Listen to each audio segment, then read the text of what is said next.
My girlfriend 23F broke up with me 27 last week, but she still expects me to give her a ride home for Thanksgiving. Prior to breaking up last Wednesday, my girlfriend 23F and I 27 had been together for just over 3 years, up until this past August. She lived in Georgia, about 2 hours away from where I was living in South Carolina in August. She moved up to NY for graduate school, and in order to be closer to her, I found a job and moved to DC. Things had been a bit rough in the months leading up to August, and the stress of moving and starting grad school, a new job, certainly didn't help things. Given the rough few months we had had, she was left questioning whether or not she still wanted to be in a relationship with me. She voiced her uncertainty to me on the phone last Monday, and expressed to me that she had a strong desire to go out and have some experiences with other men, to go on dates and see what else was out there. I told her this wasn't at all what I wanted, that I wanted to work through these hard times together. She responded by saying if she didn't go out and have these experiences, even if things improved, she would always regret it. And that's where we left things. When we spoke the next day, she had decided she wanted to come down to SC and spend a few days with me for Thanksgiving break, before returning home to visit her family. There was one catch, though. On Friday the 17th, I'm driving from DC to SC on the 16th for my birthday Thanksgiving break. I was going to have to drive 2 hours from my home in SC to pick her up from the airport in NC. And then 2 hours back, the following Monday, I would have to drive her 2 hours from home to take her to GA to be with her family. And 2 hours back. Then, Sunday after Thanksgiving, I'd have to go 2 hours out of my way and pick her back up in GA. And then have her ride with me all the way back to DC, where she would fly out to NY at this point. I voiced my confusion given the conversation from the previous day. She said she thought one positive experience together could really turn things around, and that she wanted to give it a shot. She had the flight up and ready to book, and there was only one seat left, so despite my voicing my desire to talk things out first, she went ahead and booked it. The next day, I tried to talk to her about her desire to date other men, and about how we could improve our relationship, and work through the rough times we had been having, and it ultimately led to her breaking up with me. Since then, we haven't had all that much communication. She has ignored most of my texts and the ones she has responded to. She's been rather rude, mean. I pointed this out, and her response was, "It's unreasonable of you to expect us to be friendly right now, it's too soon." Which honestly, I understand she's right. Then she texts me and tells me that she still needs me to pick her up and take her home, and that she still needs to ride with me back to DC. She doesn't have the money to change her flight, and she doesn't have anyone else to pick her up. I told her I didn't feel I owed her that, as she broke up with me. She pointed out that I had committed to coming, which I most certainly had. I asked her if I was willing to come, if she would be able to set aside her anger for a few hours and be friendly, and she said she would do her best to be cordial, but being friendly was too much to ask. She said she would sit in the back and work the whole ride. My question is, do I still owe it to her to go and pick her up? Would it be selfish of me to tell her she needed to work this out on her own? I really don't want to leave her stranded, but I don't feel this is really my responsibility anymore. What do I do here? TLDR. My girlfriend broke up with me and still expects me to give her a ride to and from the airport, and I'm not sure what to do. Relevant comments. Commenter 1. Don't drive her. She can get an Uber or Lyft. She broke up with you and doesn't want to get back together. She's saying things like, "This experience might bring me back to you, might make our relationship better," is a manipulation tactic to get you to drive her around. Don't fall for it. Commenter 2. Exactly. Yet she doesn't want to talk to him or sit in the front seat the whole way there and back? Yes, an experience like that would definitely bring you two closer. SMH Commenter 3. She can take a bus from Charlotte to GA. It's not that hard. She can also take a bus from GA to DC. She sounds very entitled and literally told you she will try to be cordial while treating you like her personal chauffeur. Just say no. Commenter 4. Lol, it's insane, isn't it? How does OP not realize he's being used here? She literally hasn't offered gas, any expenses, doesn't care that he won't be able to rest properly during break because of driving her. And she still has the nerve to tell him she won't be friendly the whole ride. Haha, Jesus dude. Get out of this relationship ASAP. Update. Whoa. I was not expecting this many replies. Thank you all so much for your input. It is greatly appreciated. To those of you that have said I'm being a doormat, you are 100% correct. And I have been for, pretty much our entire relationship. I try my best to be kind to people regardless of how they treat me, but at some point you have to have a little self-respect.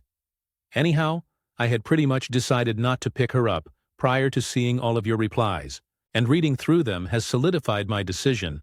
I just texted her saying, given the fact that you just broke up with me, and that in your own words, it's too early to expect to be friendly with one another, I'm not okay with coming to pick you up on Friday, or taking you to DC on Sunday, sitting in a car with you for 20+ hours, when you can't even be friendly with me, will only make it harder for me to recover from this breakup.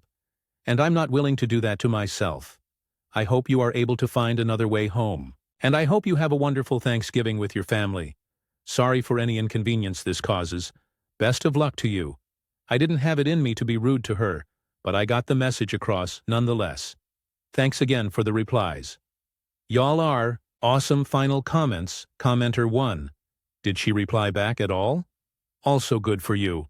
Reply, she did not. She's usually pretty avoidant when she's upset, so I don't expect to hear anything back from her. Stories number 2. Aita for reporting my ex and her husband to the police for stealing my property. My ex-wife, 39F and I, 41M, share custody of our 3 children, 16, 14 and 12 equally, and no child support is paid. Our marriage didn't end on the best of terms, and we communicate through an app only when required to, for the sake of the kids. She has since remarried and has a 15-year-old stepchild and a 13-year-old stepchild. Her husband and I do not speak. Also, we've had some issues with my ex keeping property that is mine if the kids have it on her time. It started with a cell phone. I gave our eldest my old phone when one of ex's stepkids broke his phone. My ex then told our oldest they were keeping it at her house, and she refused to return it. Even when I went over there and asked, I was told she had every right to confiscate it.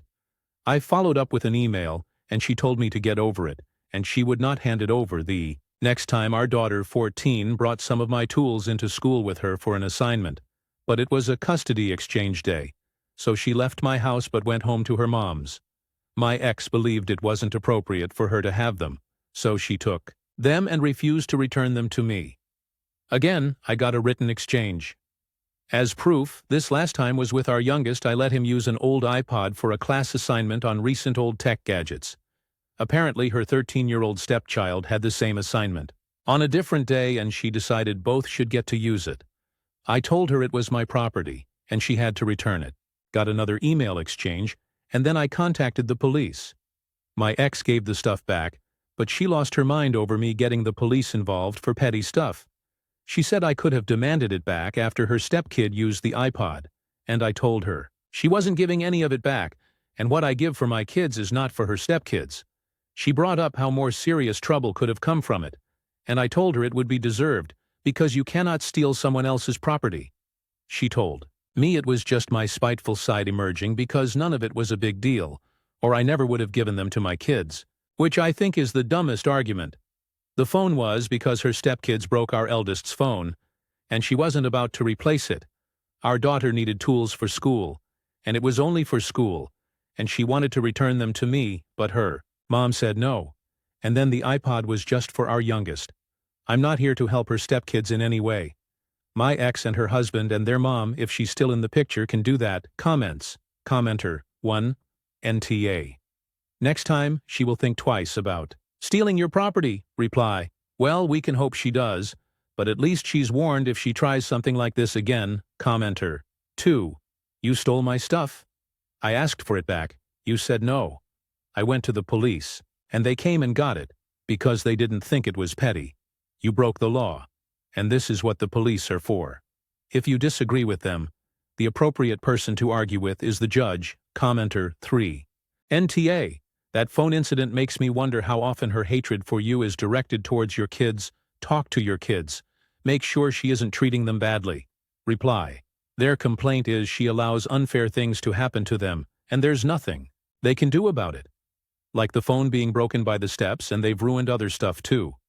Ex just expects them to deal, which has fractured her relationship with our kids a lot. Commenter 4. Go back to court about custody, I can't imagine.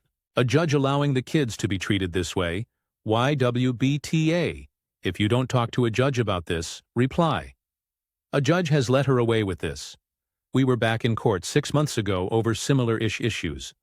Not with the stealing, but the issues with what our kids were expected to tolerate over there, and the judge insisted custody remain the same. Stories number 3.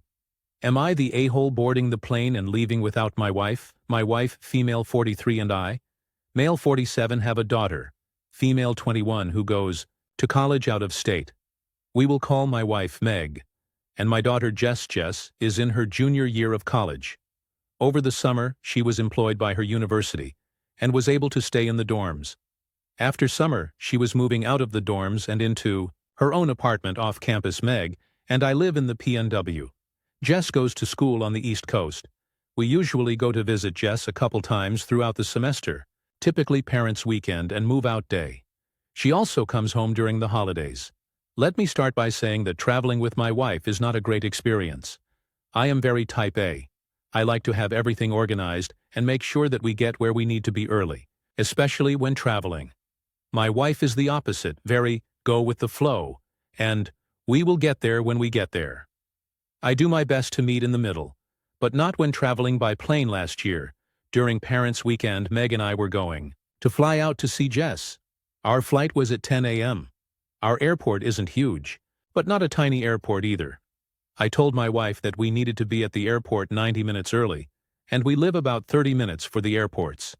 This being said, I wanted to leave at the very latest by 8, since we would also need to park and walk a little bit. I of course got up at 6, to make sure everything was ready and accounted for. My wife does not like to get up early. It took me attempting to wake her up 5 times before she eventually got up at 7:40. Then wanted to make coffee, shower, and eat a bowl of cereal. Let's just say that we didn't leave the house until 9. It ended up being busier at the airport than normal, likely due to many colleges having parents' weekend, and it took so long to get through security that we missed our flight rightly. So, the airline refused to refund our ticket. We were able to get new tickets, but not until the next day, and missed Friday afternoon. And Saturday morning with our daughter Jess was disappointed, to say the least. Fast forward to now. We were flying down for a long weekend to help her move.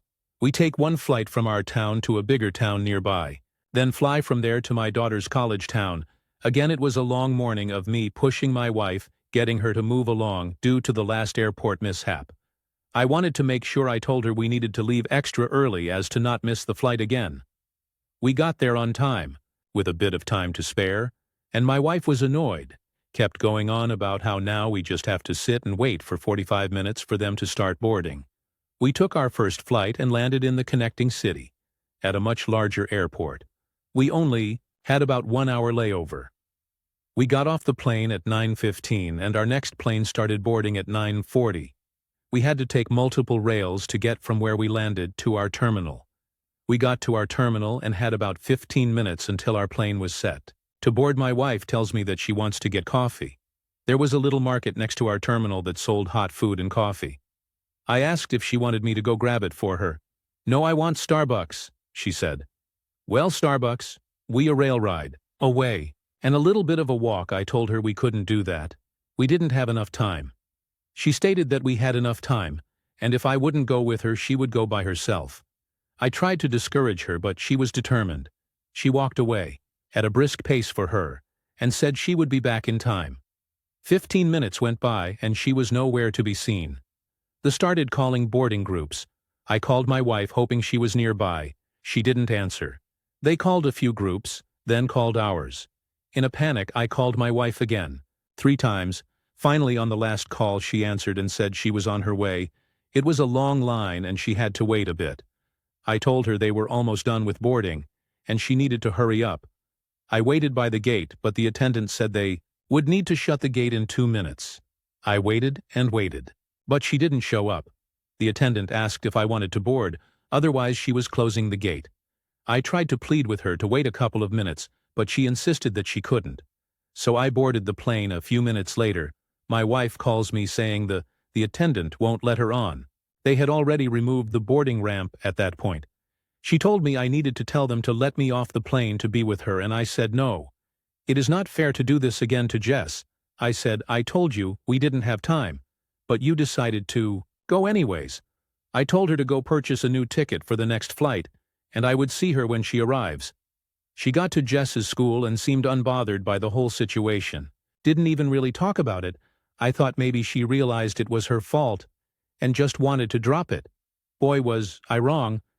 We are now home and she hasn't talked to me since the trip, over a week ago, and is insisting that I am an asshole. So, am I the asshole?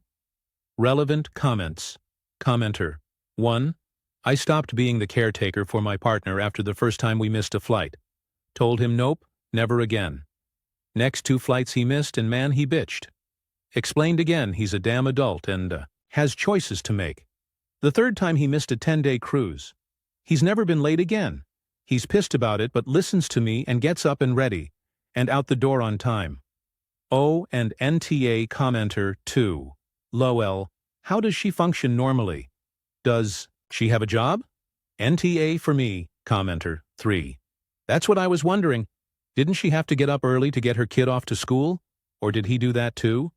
Commenter 4. NT. You need to make a line in the sand, sit down and tell your wife that you love her and you cherish her. But the way she disrespects your desire to be punctual is just too much. Tell her that from now on, you're going to make separate arrangements. When traveling, you are not responsible for waking her up. You are not responsible for getting her out the door.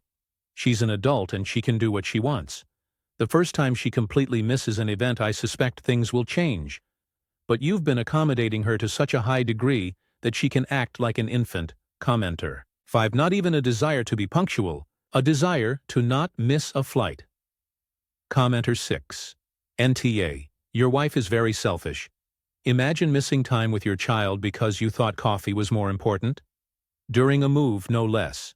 The only option is to stop coddling your wife, as apparently people have been doing all her life. Leave on the dot. Every time. Eventually she'll learn to be on time or be left behind. The world doesn't revolve around her and it's high time for her to grow up. Commenter 7. Not just coffee. There was coffee nearby and he offered to get it for her. She wanted Starbucks coffee and expected the world to wait for her. Commenter. 8. Your wife is acting like an entitled child. No, we're not holding the plane up so she can get coffee. I used to have to travel a lot for work, and was always booked tight, layovers and PPL lollygagging at the airport. Make me crazy. Natural consequences are the best teacher. Maybe she'll learn. She's less important than literally everybody else on the plane update. Wow, I know a lot of people say this, but I really didn't think this would get as big as it did. Thanks everyone for the responses. I have been trying to read them in batches when I have time, because I have been getting some good suggestions. I wanted to answer a couple questions I saw, as well as add a bit of extra info for those who are outside of USA. PNW is Pacific Northwest as far as how she acts in other situations. She generally doesn't have any issues. She is never one to be late to work or anything like that, or just seems like travel is her poor area. I never noticed things like this until we started traveling often to see our daughter. This is why I never considered ADD, ADHD. She really shows no other signs of this. I saw posts implying that my wife might have an addiction of some sort. I'm not sure how that would line up, but I don't see that being a possibility. I didn't think the following information was important, but my daughter made a comment, and so did a friend that I discussed this with, so I thought maybe I would mention it here. Jess is not Meg's daughter. I was married one before, and my wife unfortunately passed away due to complications during Jess's birth. I remarried Meg when my daughter was 6. My daughter made a comment that Meg doesn't want to come to see help her, and that is why she is always running late. But I have offered to go alone, and Meg was always very against that idea, so I wouldn't think that is the case. I can't say that Meg and Jess have had the easiest relationship. Meg always wanted to have another child, but we were unable to conceive. She did make comments that she wanted children of her own, and that caused a little riff in our relationship at the time because I wanted her to see Jess as her daughter. But they really never had the typical mother-daughter relationship. It was always very much pushed that Jess was my daughter. Meg did make comments about being excited to have an empty nest, but I assumed this was just because we would have more room. Jess is a great kid, and really never says anything bad about anyone. But she had made comments before stating that she thinks Meg is jealous of her, but this never made sense to me. She has also told me that she doesn't want Meg to come to her school for Parents' Weekend, as she would rather spend it just with me, or wait for Father's Weekend. But Meg always says she wants to go, and I have never gone without her. This being said, I have never seen any negativity directed at Jess from Meg, or resentment. Maybe I am missing something. Final update. Am I the a-hole boarding the plane and leaving without my wife? Hi everyone, thanks again for all the advice.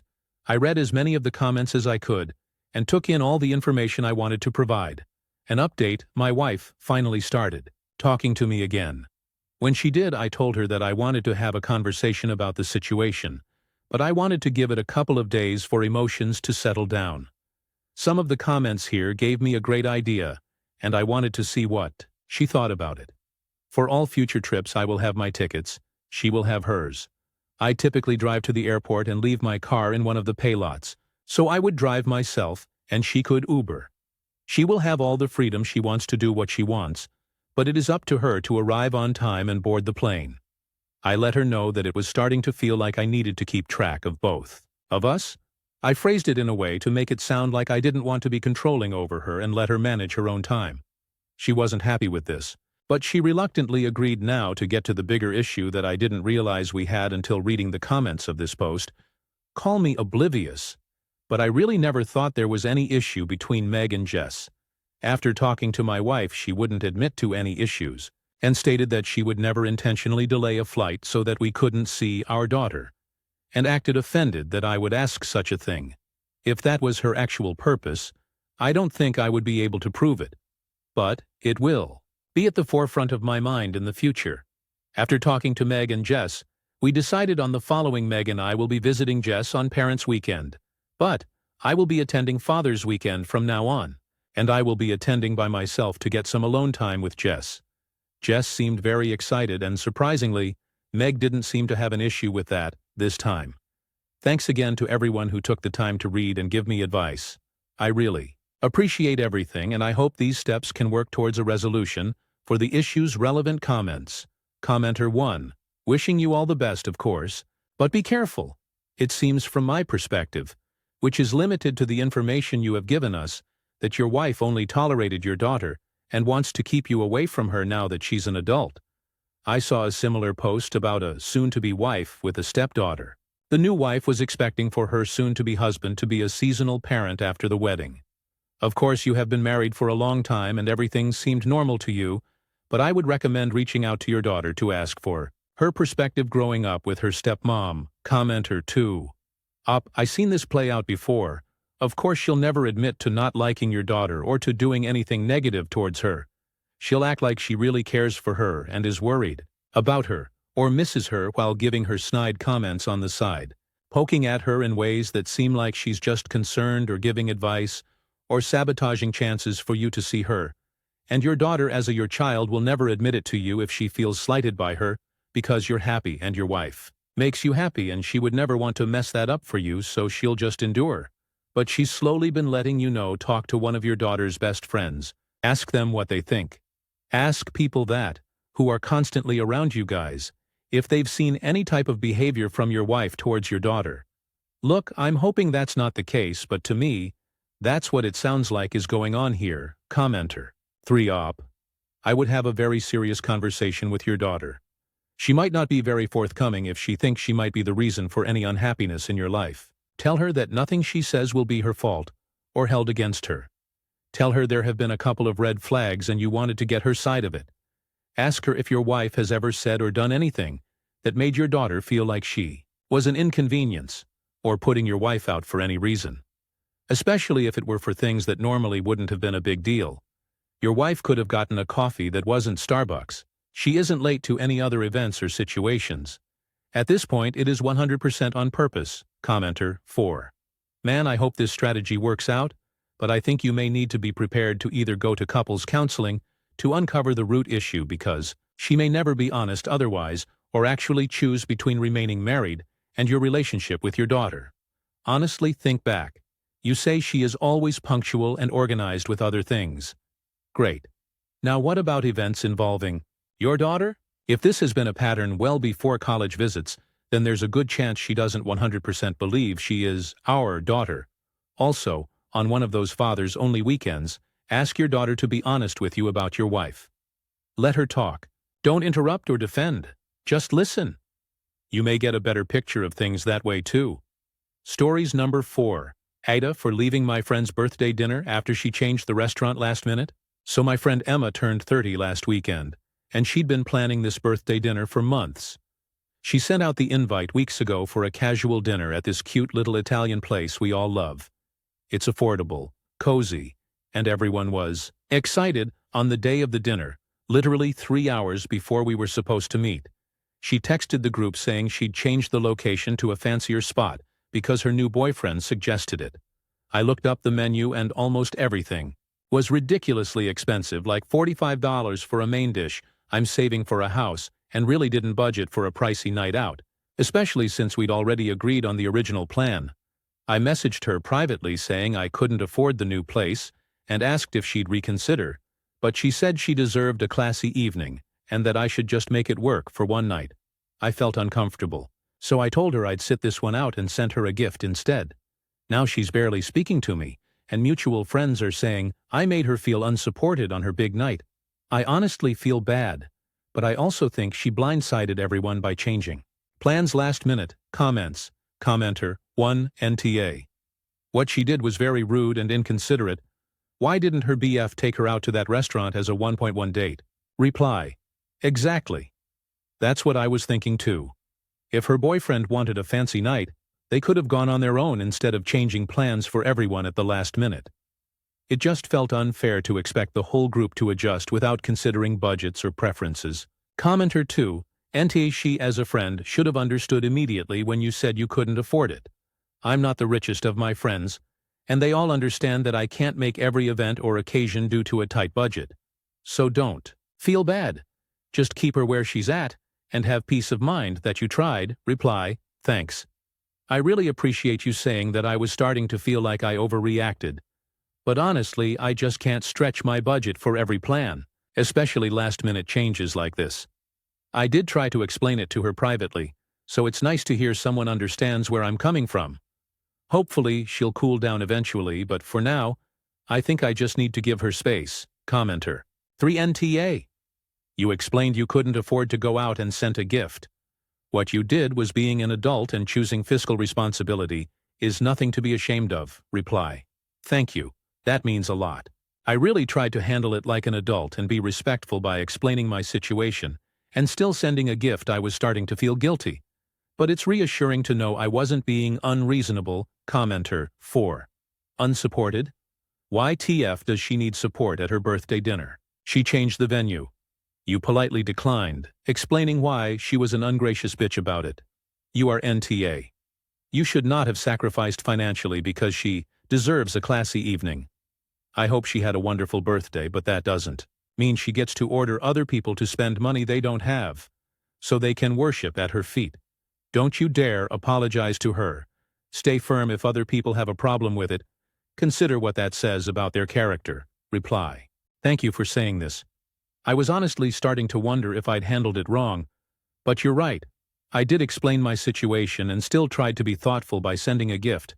I really don't think it's fair to expect people to stretch their finances just to make someone else's night classier. I'm going to stand my ground on this one, and hopefully, things will settle down eventually. Stories number 5.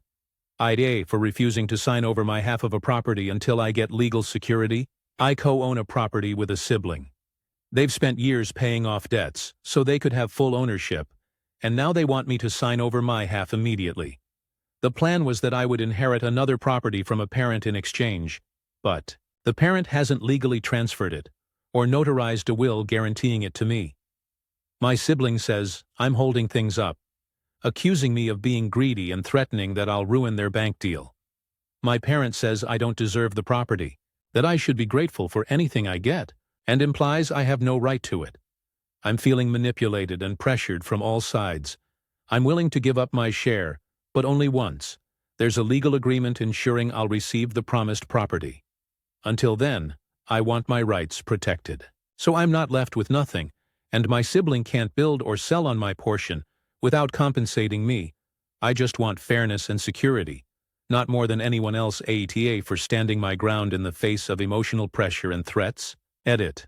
Some people asked for more details because my original post was vague. Here's the full situation while still keeping some anonymity for me and my family.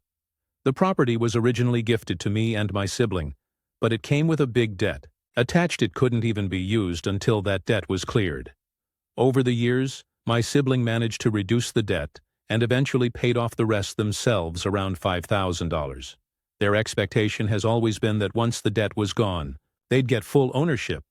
I only found out recently that I still had legal say in the property. Up until then, I thought I'd already lost my rights because of a verbal deal made years ago. Back then, I was still a minor, and the agreement was, sibling gets the full property, and I get our parents' house after they pass. I agreed on the condition that it was put into a will, naming me as the sole inheritor. That will was never finalized. Despite me asking for years, I'm now in my 20s and studying abroad in another country, so I haven't been involved with this property at all. I don't even know the exact details, only what I was told. All I know is that I was promised one thing in return for giving up another, and now that promise is shaky. When I was told last week that I had to sign over my share, I agreed only if parent officially notarized their will, naming me sole inheritor of their house. That suggestion was rejected, and instead, new conditions came up. I would inherit the house, but I'd be responsible for all funeral expenses, which I agreed to. I would not be allowed to turn away any family members who needed housing, which I do not agree to, because it means I'd carry all obligations but have no real control. I proposed a contract as a compromise. Sibling keeps moving forward with their half and can even start building, while I hold my half until I actually inherit the house. To make sure sibling is protected, I suggested adding that I can't sell my half or do anything with it until then. If I don't inherit the house, sibling would buy me out at fair market value.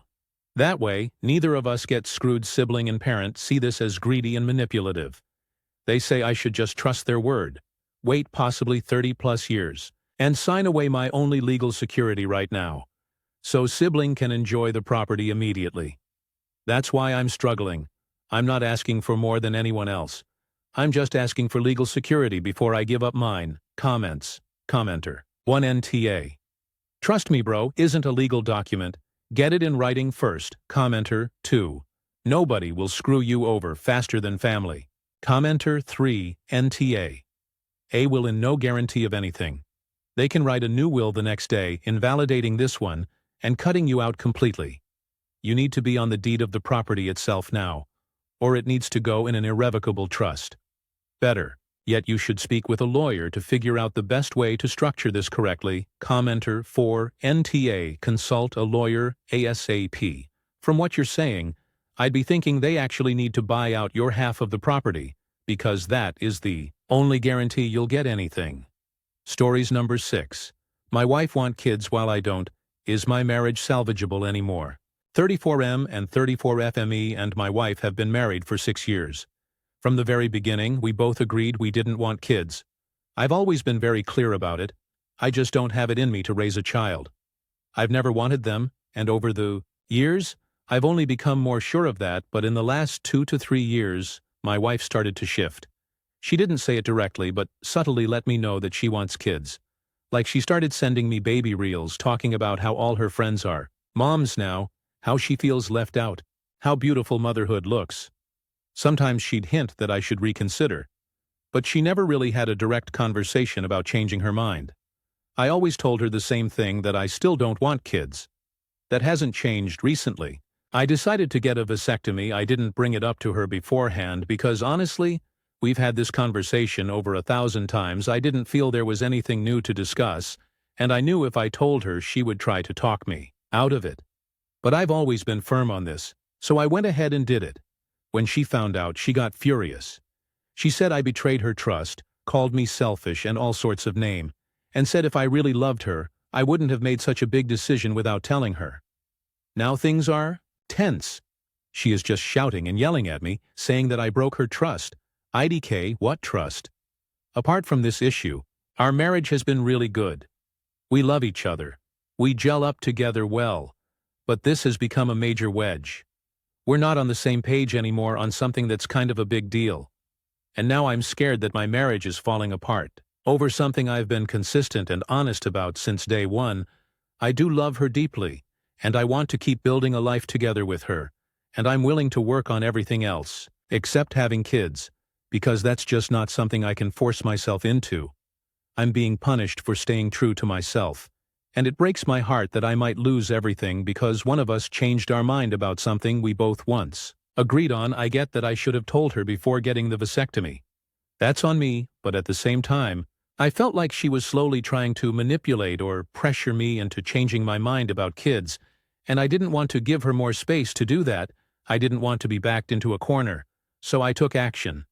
Now I'm stuck feeling like my marriage is about to fall apart because her maternal instinct kicked in out of nowhere, and I still feel the same as I always have. Comments. Comment 1. Dude, you knew she's been hinting on change of mind. Who gets a vasectomy without telling their wife? You did it because you knew she'd try to convince you otherwise. You knew her heart and did it regardless. You are right to not want kids. And she is right to change her mind because that biological drive to have one gets really strong at a certain age for women. You both should have gotten on the same page or agreed to disagree or stay or leave, and then you get snipped. You did break her trust. What do you mean, what trust? How do you say that and also say you have a good marriage? Comment. 2. Of course YTA. Not for not wanting kids but for taking a life decision without telling your wife. Especially when you noticed her shifting stance on kids. Instead of discussing with her on the whys and hows, you jumped the gun and got yourself medically altered to never have child-related conversations again. And the audacity to say, what trust? Imagine if roles were reversed. You were warming up to the idea of having kids instead of your wife. And your wife did something similar.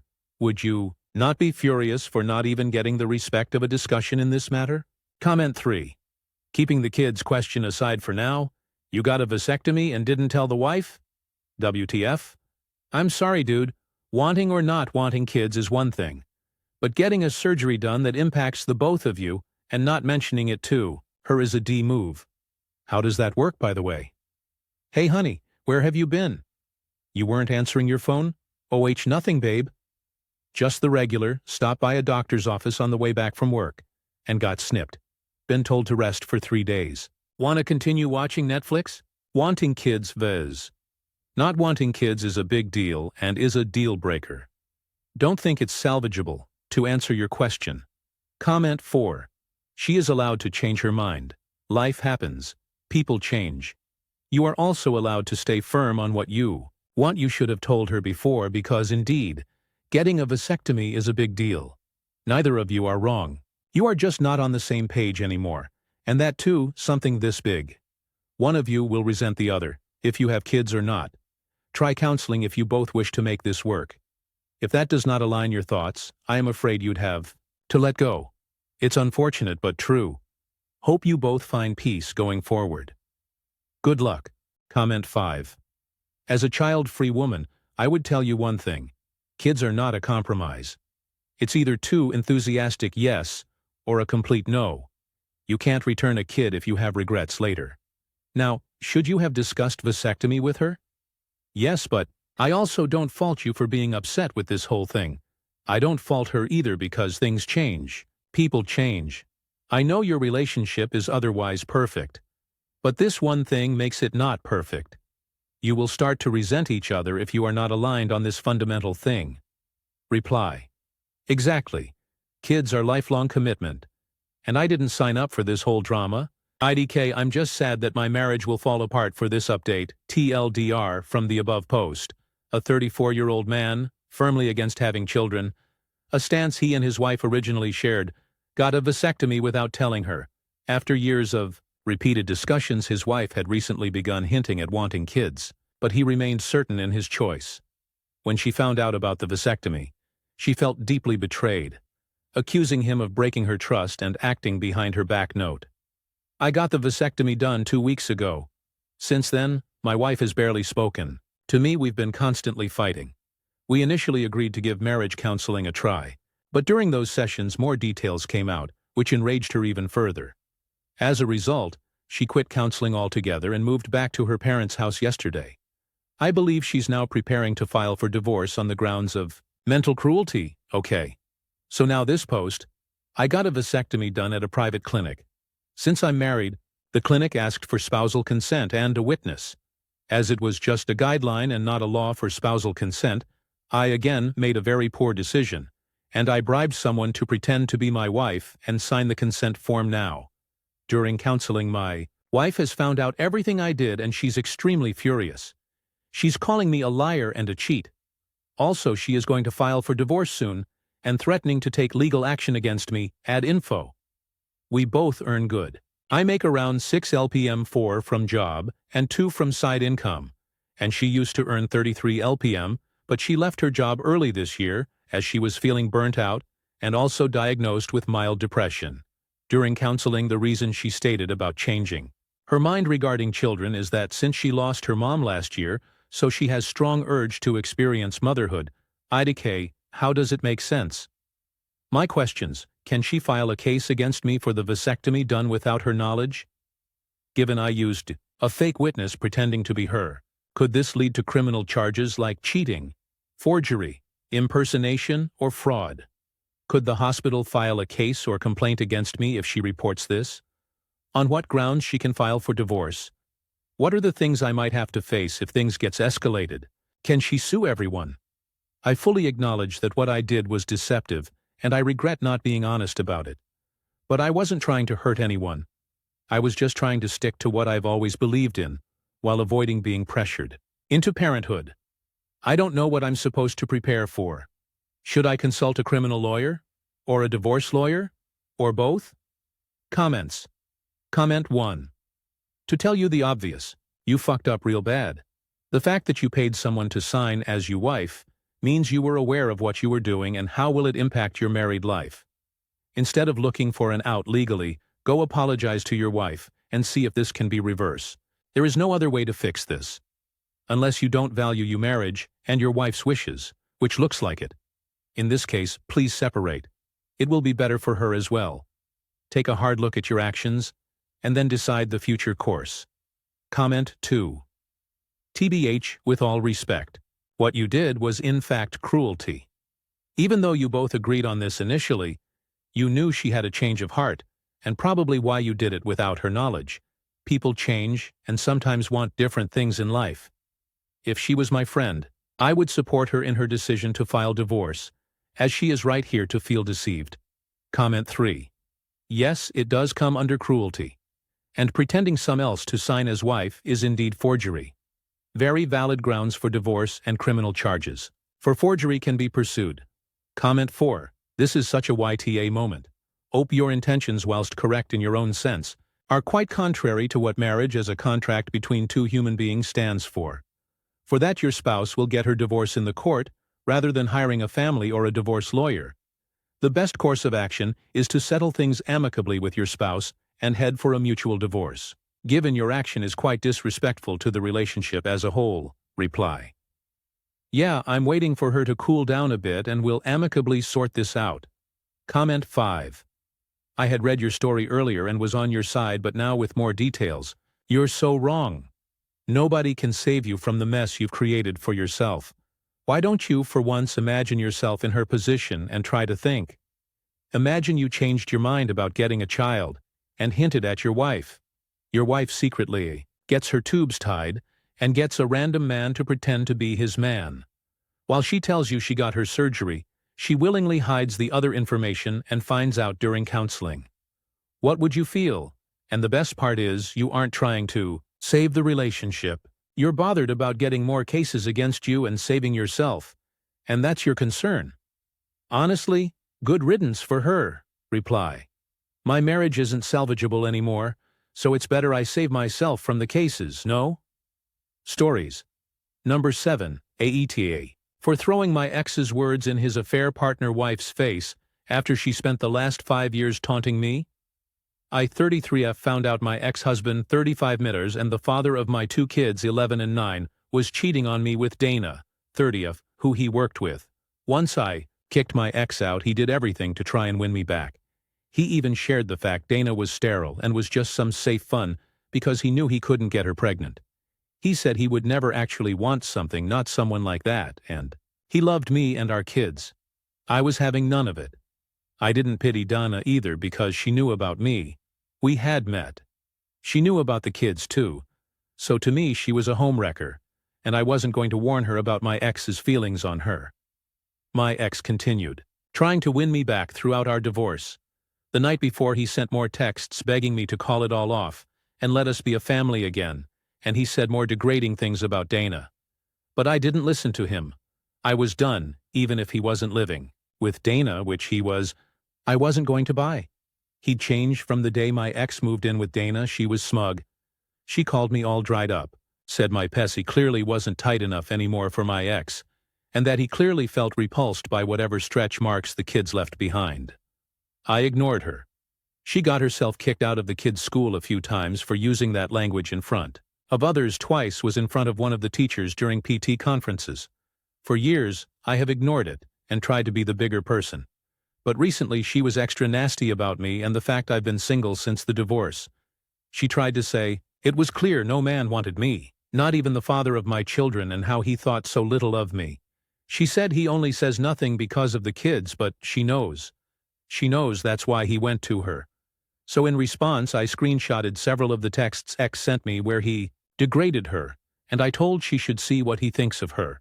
She told me I was sick and twisted, and how dare I dig into her infertility. Then it was, why would I not tell her if any of this were true? I told her I owed her ass nothing after she knowingly slept with the man I was married to and contributed to the breakup of my children's family. I told her I found her as disgusting and repulsive as him, but I had done my best to ignore her all these years while she degraded me. Then I told her to look inside her house for all that nasty shit and reminded her to check the dates on the messages. She texted me several times in the aftermath. I muted her can't block while they're together because she could be with my kids in an emergency, and the court order states we must keep this access open.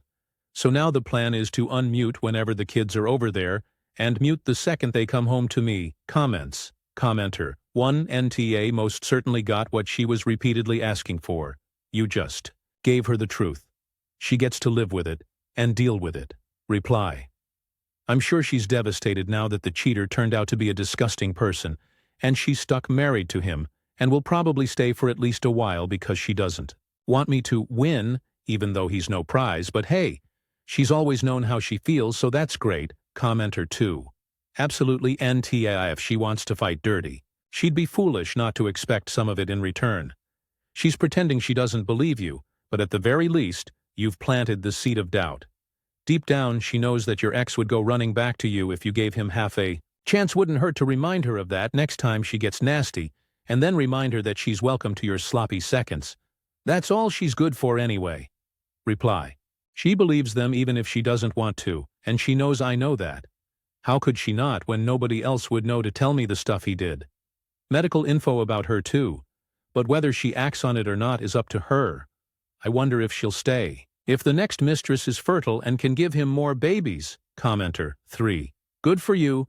The fact she's insulting you all the time is because she's jealous of you. Doubt their relationship is rosy and he's been trying to get back with you. So she's desperate to make herself feel better by being nasty to you. She's pathetic, and so is he. Commenter 4. Keeping a record of her nasty grams would be better than blocking her. Reply. I keep them all so they're recorded if I ever need to use them in court. Stories number 8. Aita for refusing to pay for my friend's dinner after she keeps forgetting her wallet. I'm 27. And my friend Emily, 28, and I have been close since college. We go out to eat pretty often, and for the past few months, she has forgotten her wallet multiple times. The first couple of times I didn't think much of it, and covered for her.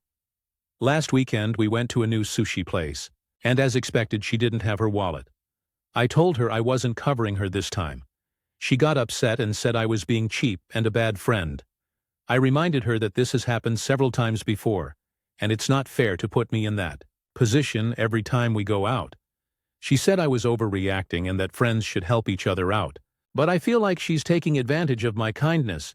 I enjoy hanging out with her, but I also don't want to be the default ATM every time she forgets or doesn't bring her wallet. Aita, for refusing to pay for my friend's dinner after she keeps forgetting her wallet. Comments. Commenter 1. You're not the bad guy here. If this has happened multiple times, it's not your responsibility to keep covering for her. Reply. Thanks, that's how I feel too. I don't mind helping once in a while, but this has been happening too often. Commenter 2. NTA, I've forgotten my wallet before, or had my card slip out of my phone case. I immediately sent the money digitally. There's no reason she can't pay for her meal in today's age of PayPal, Venmo, Cash App, etc. Reply. I suggested she pay me right after, but she keeps putting it off. Commenter 3. She's taking advantage of you and not a very good friend. Reply. Yep. I think she's used to me covering for her and it's become a pattern. I don't like. Commenter 4. My friends and I will cover for each other at times, but it is very much a two-way street. When it is always one person doing the paying, then something is wrong. Personally, the next time you are due to have lunch, I would text her 30-60 minutes before, however long it takes her to get there, and say, don't forget your wallet. As soon as she arrives, ask her, do you have your wallet? If she says no, just say, okay, let's try again next week. I'm going to go run some errands. No discussion about paying for her or not. Either she brings her wallet or you don't do lunch. Repeat the next time, she'll either start bringing her wallet and stop taking advantage of you, or she'll break off the friendship. Her choice. Stories number 9. Aita, for telling my Mile that she can never see our child if she says anything against me. I, 26F, have been married to my husband, 27M, for a little over a year now. We met 4 years ago when I was as a student teacher, college student near his favorite pizza place, and we literally met walking on the same street. I've always loved my husband, but the problem is that we were in 2 different tax brackets before getting married. Comes from a family of money, and my mom worked 2 jobs growing up. It's literally luck that we met, because if the system had their way, I'd be relying on government assistance to live. No offense to anyone who does, considering that's how it was for my mom her entire life, despite our 2 different backgrounds. He never made me feel less than, and even before we got married, he made me feel like his money was also my money. From the moment when I met his mom, she never directly made me feel unwelcome like in the movies, but the way she looked at me, or the way she'd make comments disguised as jokes about my college choice, really made me feel uncomfortable.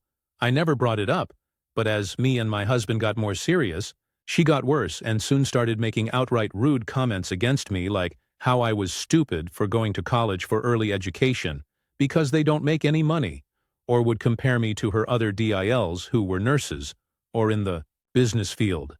My husband has confronted her about it multiple times, but even then her behavior would only change for a few weeks, and then she'd slowly start the process again. Anyways, my husband proposed early last year, and we got married 6 months later at a beautiful vineyard with my dream dress. The entire day was perfect until she made her speech, which she started off with, "She's not the woman I had in mind, but she's the woman he loves." In contrast to my mom's speech that was about how happy I am, and how she cries happy tears every night because I found true love.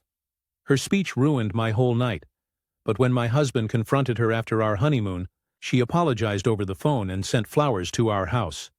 3 months ago, I found out I was pregnant, and I'm so excited for this chapter in my life. My husband has always wanted to be a father, so he's already begun buying baby stuff and sending me pictures of what he wants the nursery to look like. We told his family over their bi-weekly family dinner last week, and while everyone seemed happy, we all held our breath to wait on his mother's reaction. She played the happy grandmother-to-be facade. But 2 days ago, his brother's wife, that I'm close to, sent me the messages that another brother's wife had sent her of my MIL, stating that she's disappointed in him, and that now I'm stuck. In their family, I almost cried but didn't, because while I was disappointed, I wasn't surprised. I told my husband about it, and he's already confronted her about it, and she's once again apologized. My husband and I agreed that if we hear anything else from her against my pregnancy, then we'd go no contact, but as my husband is oldest, We'll be giving her the first grandchild and starting the newest generation of their immediate family. After telling my SIL about our decision, she said that I should distance myself. But keeping a grandchild from her might not go over well, but both me and my husband have already agreed. But now IDK Aita, since she already apologized. Relevant comments. Commenter. 1. NTA check with a lawyer about parental versus grandparents' rights in your local jurisdiction. If there are no grandparent rights she can sue for, prep to block her and anyone else that she sends your info. To be prepared on both of you, make sure there is nothing she can do to you or your children. Reply. Fortunately, we live in Florida. So according to my Google searches that you gave me the idea for, she can only really do anything if we're unfit or absent, if I'm reading it correctly. Of commenter 2, NTA. She made a meaningless apology and has continued to badmouth you to the rest of the family. Restricting her access to your child is the way to go. Your mother-in-law is a toxic in-law to you. Read the book by Susan Forward, and your husband might want to read her book about toxic parents too. You only have to read a few stories in Just No Mill to understand how damaging a male like this can be to a child. Since you and your husband are on the same page here, you may want to spend some time with a therapist to help you with your strategy to avoid having her as a malevolent influence in your lives. Reply. I only feel bad because my relationship with my grandmother really shaped me even when she and my mother weren't on the same page all the time, and all I want is for them to have that same relationship. Where is Ups Phil in this whole situation? Can he intervene? Reply. He is, and he's a decent guy, but he's more of a happy wife, happy life type of person. So the most he does is change the subject if a joke gets too bad. Commenter 4. Nope, apologies. With no change in behavior means the apology was worthless. You and your husband are on the same page. So just wait for her to mess up again, I think, to lower stress and enjoy this time that you should just ignore her. Literally pretend that she does not exist other unless she says hello or goodbye, LOL. Ignore conversations about her. Don't engage and just have fun prepping for baby. Update. Aita, for telling my Mael that she can never see our child if she says anything against me. Since my post, my Mael has spoken against me again. This time she simply commented that I will be slowly killing my baby because I told my SIL about the vaccines that the doctors recommend that I get during my pregnancy to ensure my health while my MIL was within earshot, and she decided that it'd be a good idea to gossip about me on the phone with her sister. Word got around and eventually my SIL told me what was said about me.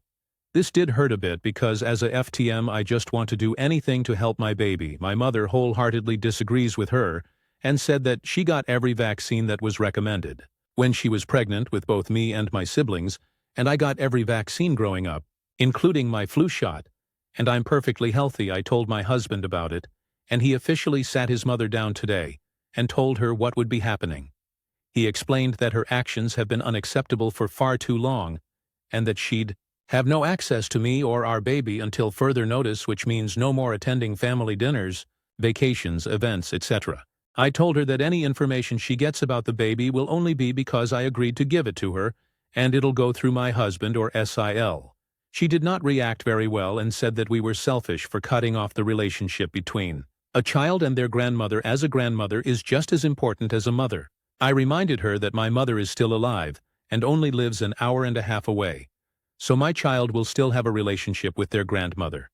We've arrived home since the situation, and my SIL told me that my Mel has already told both her and a few other family members, and while she, her husband, my husband's brother, and another SIL has attempted to defend me, it's not a lot of people in my corner.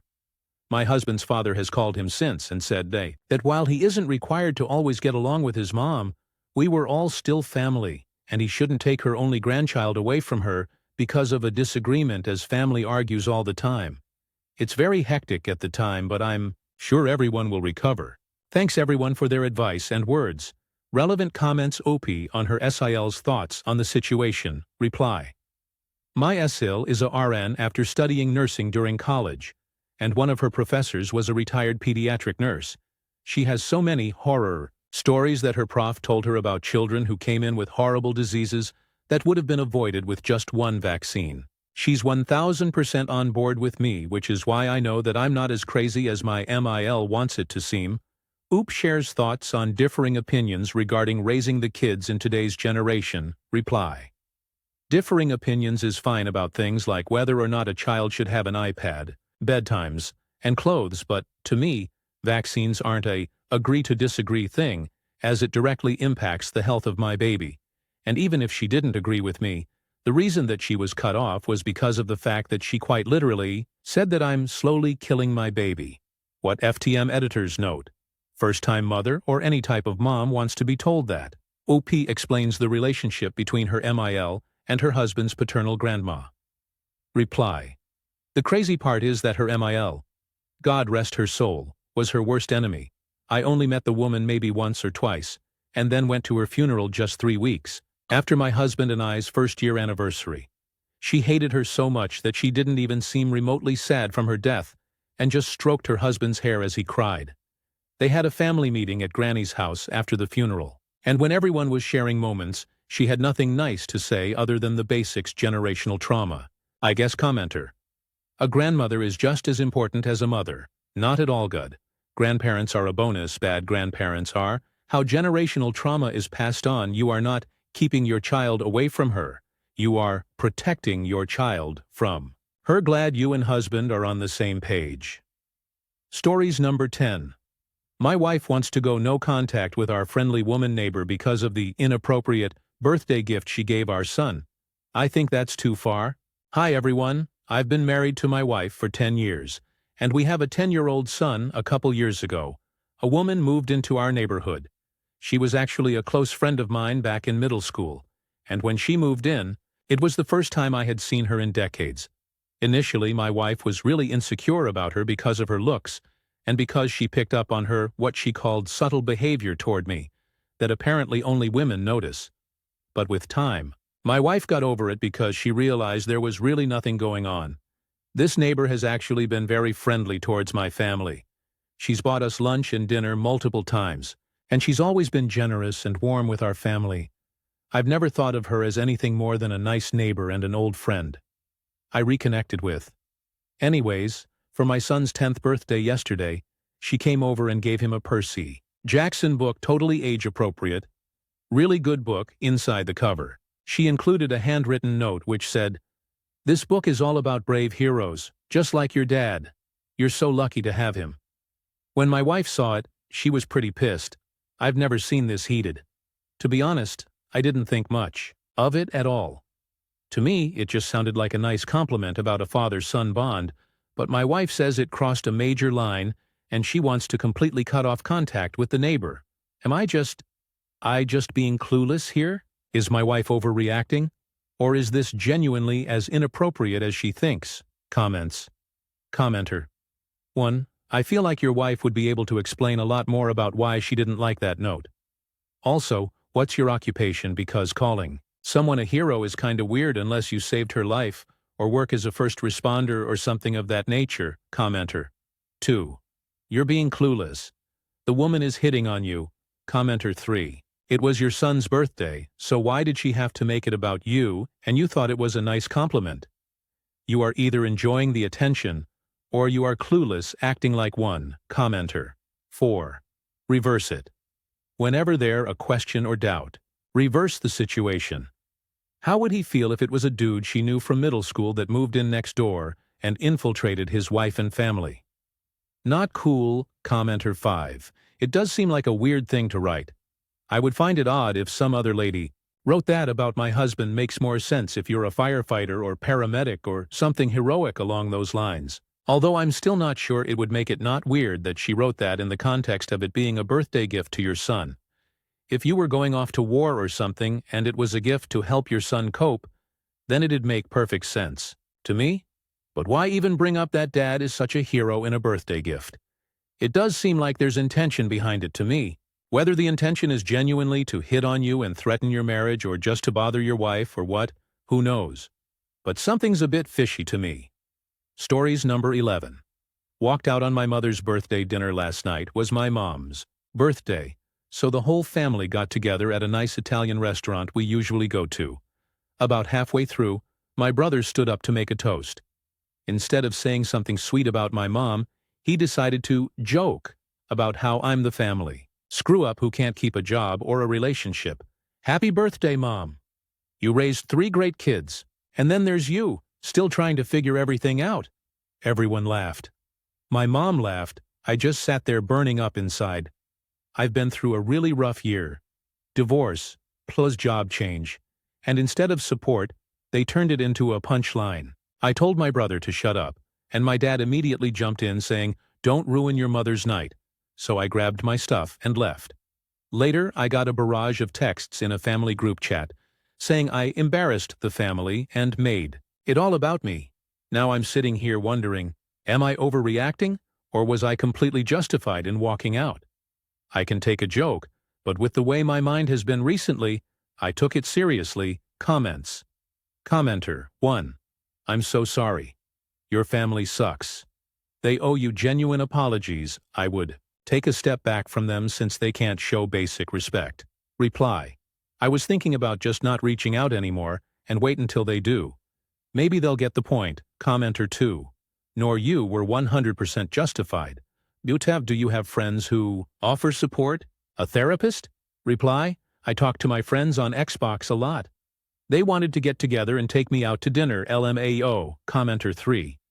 Yeah, no, you're not overreacting. Your family sucks. Laughing at someone's misfortunes is shitty. IDC if everyone in the room plus the guy in the back is laughing. They are all wrong. I don't usually say to anyone to distance yourself from your family. I would in this case. Reply. I know I should. It just feels odd doing that. Yano. Commenter 4. You made it about you? More like your brother made it about you during his toast. Reply. That's how it feels. It feels like I did something wrong. Stories number 12. My friend got mad that I won't lend them money again after they still owe me from last time a few months. Ego. A close friend asked to borrow $200 to cover rent. I lent it to them because I trusted them. But it's been a few months and they still haven't paid me back. I've brought it up a couple of times politely, but they keep brushing it off and saying they'll get it to me soon. Last week, they asked to borrow another $150 for bills. I told them I wasn't comfortable lending more money until they paid back what they already owe. I tried to explain it in a kind way, and even offered to help them figure out a way to manage their finances. But I couldn't give them more cash. Instead of understanding, they got upset and said I wasn't being a good friend, and that after everything they've done for me I should help them again. I'm honestly frustrated. I don't mind helping friends when I can. But I also have boundaries. I'm starting to feel like this friendship might be more about money than actual support. Comments. Commenter 1. Sounds like your friend is trying to guilt trip you. Boundaries are important in friendships, especially when money is involved. Reply. I even offered to help them figure out a budget or payment plan, but they just wanted cash. Commenter 2. Never loan money unless you're okay with the possibility of never getting it back, because of people like this. Commenter 3. I never offer or say yes to loaning money. One time I was working at a job and was going out to buy lunch. One coworker asked me where I was going, and if I would pick up lunch for her. I said yes, and you can pay me when I get back. I'll get a receipt. She smiled and said, thanks. When I arrived back at the office and handed her the receipt, she suddenly didn't have any cash. I said, NP, you can pay me tomorrow. A week goes by and I reminded her about paying me for lunch. She said, oh well, I don't have the money, and I guess you shouldn't have bought my lunch without me giving you any money. She then laughed and walked away. I was so angry because of her attitude, like she was entitled to not pay. Karma visited her, and she soon lost her job. Commenter 4. You're not a bank, you're a friend, and friendship doesn't come with interest rates or guilt trips. Setting boundaries doesn't make you a bad friend. Ignoring them does. Reply. Honestly, it's annoying because I trusted them the first time. I just don't want to keep getting used. Stories number 13. ATA for not helping out my mom with Sunday lunch, mostly to make a point. My brother and I are 3 years apart. He is older. Both of us work, in a relationship, and live away from home, so we are on pretty equal footing. The thing is that I help out my mom a lot when it comes to cooking and cleaning the kitchen afterwards when we have lunches or dinners together. I'm always more than happy to help out. I like cooking, of course, but it's the fact that I feel like I should because they are my parents, and I should help them. My brother, well, he literally does nothing when we do these meals together. He comes, does a bit of talking with mom and dad, then sits on the couch until the meal is ready. He might help bring dishes to and from the kitchen if he is prompted by my SIL, but that barely happens. Last week we got back from a week vacation all together, where brother sat and worked when I say work. He was working on his schedule for this coming year. He did not have any pending work for his actual job on his tablet. Literally no help at all.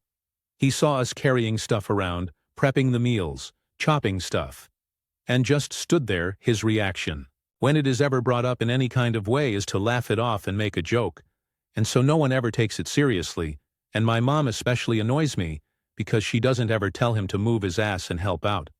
Like, very rarely have I ever heard her tell him to help out. But when it comes to me, immediately once I get to my parents' house, she tells me, I need you to do X, Y, Z now. Help me prep this dish. Go set the table, clean those dishes, clear the balcony. To a point it's fine, because like I said, I don't need to be told to help out. I just do. So many times I've come to my parents' house and just cooked them lunch unprompted today.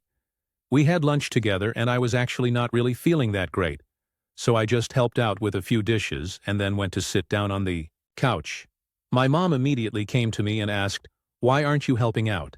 And immediately started telling me I had to this for her for lunch, and telling me if I don't help out, we don't get lunch done.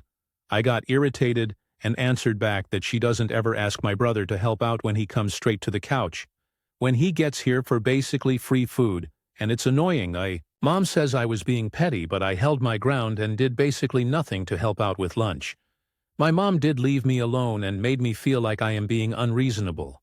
Whenever I talk about different, sexist expectations for men and women, everyone around me just kind of scoffs and rolls their eyes. But how is this not the case? Sure, my mom did leave me to be lazy today, but I still feel like I am always expected to help out, like it is my obligation. But my brother comes carrying one dish from the kitchen, and OMG, he is helping out. How helpful! Comments. Commenter 1. NTA.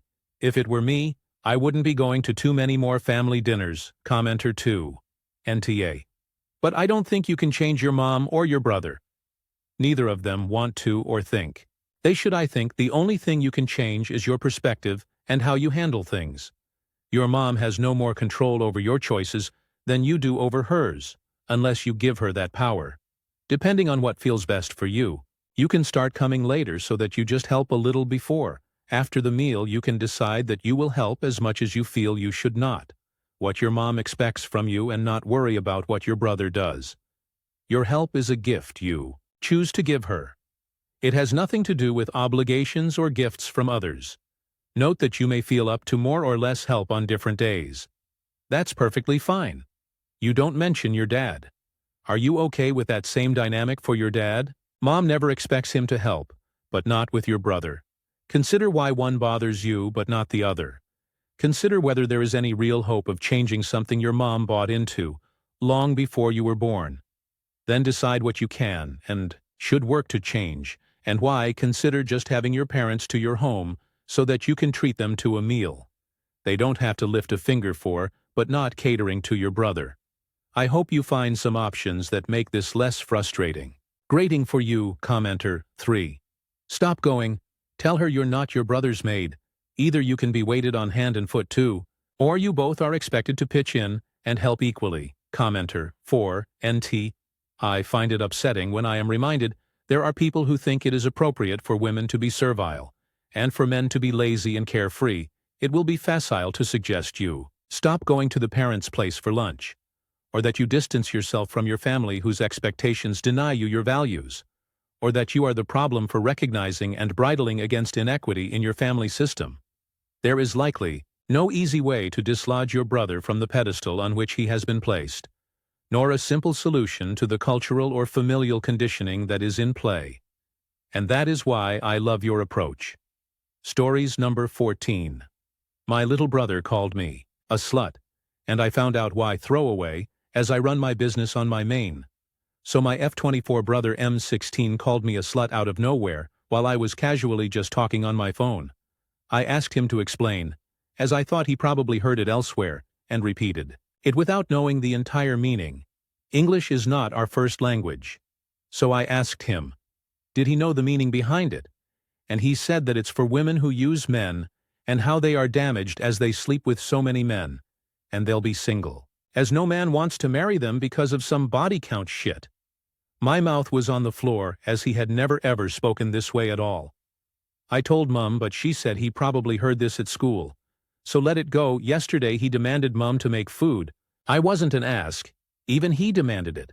Mum told me when I came home from work. Immediately confronted him, as no way he'd behave like that without any reason. I asked him calmly, but he just didn't listen. So last night L took his phone to check if any of his friends would teach him this, but what I found made my heart sank. Found his Reddit account, from which he wrote and posted disgusting things about women and their body parts, and made numerous posts on a meme-type subreddit. I even read his texts with strangers, and they were disgusting. The texts were all about demeaning women, talking about them in disgusting ways. I spoke to him and took his phone away, but he'd been screaming and crying at me non-stop. I don't know what to do or how to do it. I'm scared of what kind of a person my brother will grow up to be. I don't know what to do. Comments. Commenter 1. Your brother doesn't need access to the internet in any way, shape or form. Commenter 2. Take away his internet and get him in therapy. He's watching some Andrew Tate shit. Commenter 3. This age is the worse it makes or breaks a person. You and your mom should try to educate him. Whatever that he screams and cries. What needs to be done? Needs to be done because he wouldn't be where he is without his mother or you. Delete his socials, take his phone if needed. He needs to learn respect, and apparently he needs to learn it the hard way. Commenter 4. Sounds like your brother needs to get into therapy.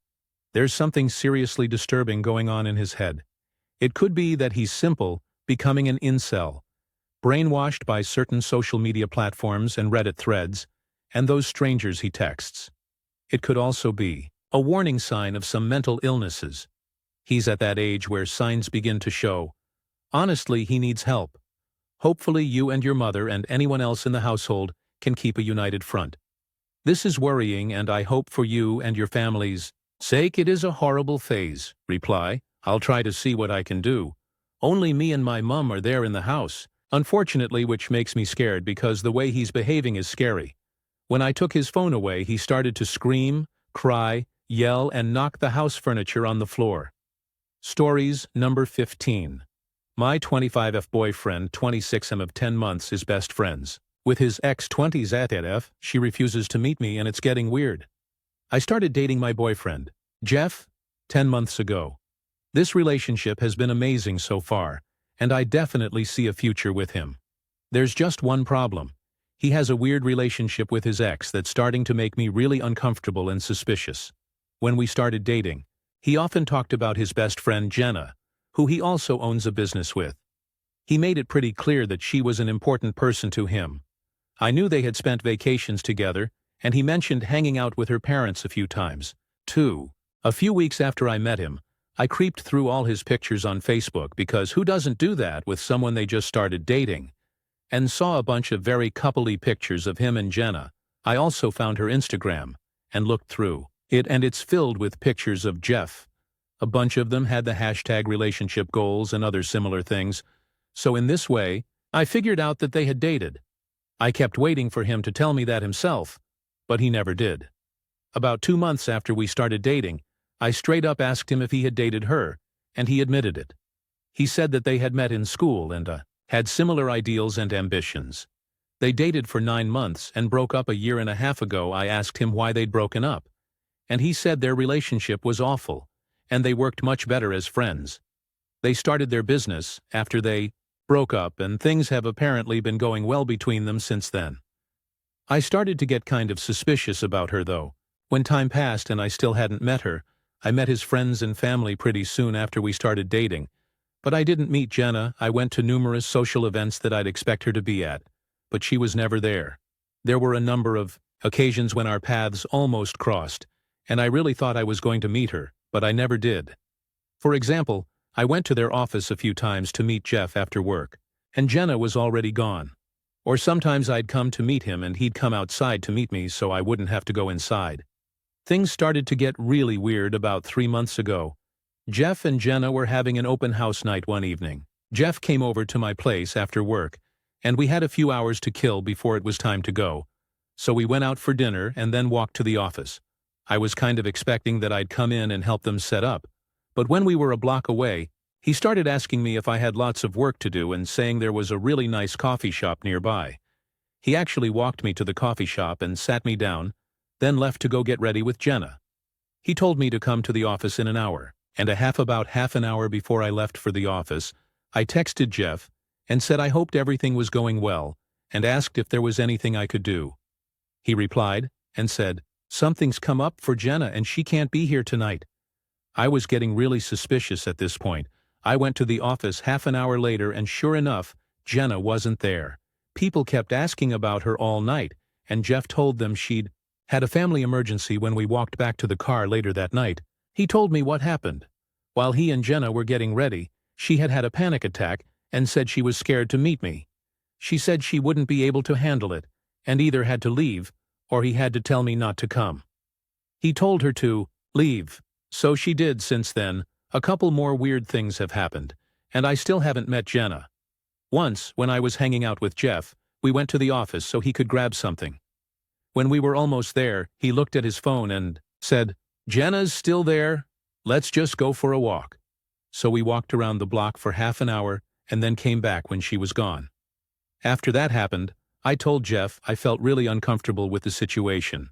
I could respect that they were friends, who had dated, but the way she was acting about me was very suspicious.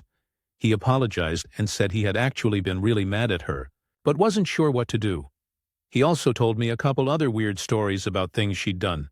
He went to a party a few weeks ago. I didn't go and his phone had died that night. When he got home and charged his phone, it was full of texts from Jenna saying she was outside in her car and asking if I was there or not. She actually never even ended up going to the party, simply because she didn't know if I was there or not now. Here's the kicker. Jeff and Jenna are currently on a 2-week-long camping trip. They've been planning this trip since before I met him, but considering the way she's behaved, I feel very uncomfortable about him being on this trip. I just looked at her Instagram, and she's posted 5 new pictures of him. As awesome as Jeff is, I'm really fed up with this, and I'm seriously considering breaking things off when he gets back. Am I being unreasonable? Tatil, doctor, my boyfriend is best friends with his ex. She has done a number of weird things to avoid meeting me, and I'm so sick of it that I'm considering breaking up with him. Relevant comments, commenter. You're not being unreasonable at all, and I can understand why you feel so upset about the whole situation. If I were you, I'd be asking Jeff a few questions. Does he know the root issue of why she doesn't want to meet you? Is she like this with anyone else? Explain to him that the situation is upsetting you and that you aren't comfortable with him going on a 2-week vacation with her. She is, after all, his ex-girlfriend, and the whole thing strikes me as a little strange. Maybe you could talk about meeting Jenna with Jeff present in a quieter mutual place, like a cafe or a restaurant. If Jeff was my boyfriend, I'd be looking for answers. Best of luck to you and please post an update. Reply. It's kind of reassuring to hear that other people don't think I'm being unreasonable. I have actually asked him if he knows why she's being like this, and he says he's asked her the same thing and hasn't gotten a clear answer. He said he's asked her if she still has feelings for him, and she said no. They're actually already on their trip, so there's not much I can do about it. At this point, I think I'll try probing him a bit more when he gets back and see if he might know a bit more than he's telling me about her behavior. Commenter 2. Jeff and Jenna are currently on a 2-week-long camping trip? That's nice. Any reason why you weren't camping too? Or the trip wasn't canceled? Reply. I have to work, and I was never invited as far as why it wasn't canceled. Good question. Commenter 3. The worst part to me is the camping trip. How the fuck did you allow that? What are they doing? Are they drinking? Sharing a tent? God, if my boyfriend did something like that, I couldn't be with him. Reply, Jeff doesn't drink much, but they are sharing a tent. Yeah, I'm starting to kind of share your sentiment about it. Commenter 4. Do it. Before this camping trip. I am not for unhealthy ultimatums, but healthy boundaries are important. He goes on this trip with her after this conversation. Well, it will just be another example of him putting her above you. Maybe he likes the attention he gets from her? You know this is shady. Stop tolerating it. Edit. Even if he turns around and starts talking about the money and planning that he's already put into it, so what? I actually expect that response. It doesn't change the fact that he's going on a camping trip for 2 weeks, with an ex, who freaks out about a new GF who was never invited on the trip. Whatever planning he has put into it, doesn't change the fact that it's inappropriate. I don't know how you handled even hearing that BS, to be honest. You've been way more patient about this than I would be. If you stay with him, you tell yourself and him, and you stick with it, that it will be a cold day in hell before you ever wait in a coffee shop or do anything like that for her again, and he doesn't even need to ask you and waste his breath. He goes on that camping trip though. Girl, if it was me, there wouldn't be a girlfriend to come back to. Edit. 2. Honestly, OP, I fully expect him to come back and they have magically reconnected. I am sorry. Reply. Unfortunately, he's already gone. I wish I had told him more about how I felt when he was still here. Now I just have to wait for him to get back and see what happens. But if I do end up staying with him, some things are definitely going to need to change. Update. My 25F boyfriend, 26M of 10 months, is best friends with his ex-20s. She refuses to meet me, and it's getting weird. I wrote my previous post over a year ago, and a lot has happened since then. I wanted to give everyone an update, since the advice on this sub was really helpful at the time, for a few months after I wrote my OP, nothing much happened. Jeff and I continued dating, and he continued being friends with Jenna. I never met her, but everything else in our relationship seemed to be going so well that I decided I'd try to deal with it. Things got really hard. However, when I had to take a work contract 12 hours away from home for 3 months, I hardly saw Jeff the whole time, and I looked at Jenna's Instagram almost every day to see if she'd posted more photos of them together. More often than not, she had. Since I wasn't physically present, I felt like Jenna was his real girlfriend. I felt completely worthless and constantly stressed out, knowing my boyfriend was spending all his time with another woman who I already had suspicions about while I was away for work. I decided to break up with Jeff. I broke up with as soon as I came back, and I made it very clear that his relationship with Jenna was intolerable for me. I told him he was going to have a hard time dating anyone who wasn't her as long as she was still in his life. He kept saying he didn't understand why it was such a problem. He told me he couldn't control her behavior, but he promised me he hadn't cheated on me. I explained to him that by allowing their friendship to continue, he was condoning her behavior. I told him I didn't really even care if he'd physically cheated or not, since he'd already shown disrespect for me and our relationship. I didn't speak to him for a few months and I went on with my life. I took another contract out of town, and even considered moving permanently to another city. One night, though, Jeff called me and apologized. He said he had been thinking about our relationship a lot and realized he had been in the wrong. He said his relationship with Jenna was beginning to feel toxic to him, and he'd made arrangements to dissolve their business partnership. After that, I decided to meet up with him, not necessarily give him another chance, and discuss the situation further. When we met up, he promised to stop talking to Jenna, and unfollowed her on all social media as of now. He has not spoken to her in 6 months, and we've gotten back together. We actually ran into her at a concert a few weeks ago, and they didn't even say hi to each other. I feel much more respected and confident in my relationship now. TTDR. I broke up with my boyfriend. He ended his friendship partnership with his ex, and we have gotten back together. Relevant comments. Commenter. Hey OP, not to stir the pot, but it really sounds like your boyfriend was dating Jenna and they broke up. Commenter 2. While that does fit the timeline, it's not the only possibility. He could have been in denial about the toxic relationship. And finally, seen enough evidence, including missing OP. People are slow to realize how dumb they are or how bad a shitty friend is. Sometimes. Commenter 3. Can't believe you never ended up meeting her. I'd be very curious to hear her side of things. Commenter 4. Absolutely, I would have reached out to her before reinstating the relationship, if they still haven't met yet, and if Jenna was still dodgy. Maybe I'm reading into it too much. Commenter 5. Tibier. It kinda sounds like he and the girl were dating, broke up, and then he reached back out to OP. I mean, he didn't fight for OP at all when she ended it. Probably because he had the other girl. Commenter 6. He didn't fight for OP at all. Exactly. His decision to end things with Jenna wasn't made out of respect to OP. He openly admits that he broke things off with Jenna because things get toxic, and now they're cold with each other. He could have just set normal boundaries if his decision was made for OP's sake. Commenter 7. I would have only dated your ex on the condition that you had a long talk with Jenna without Jeff knowing.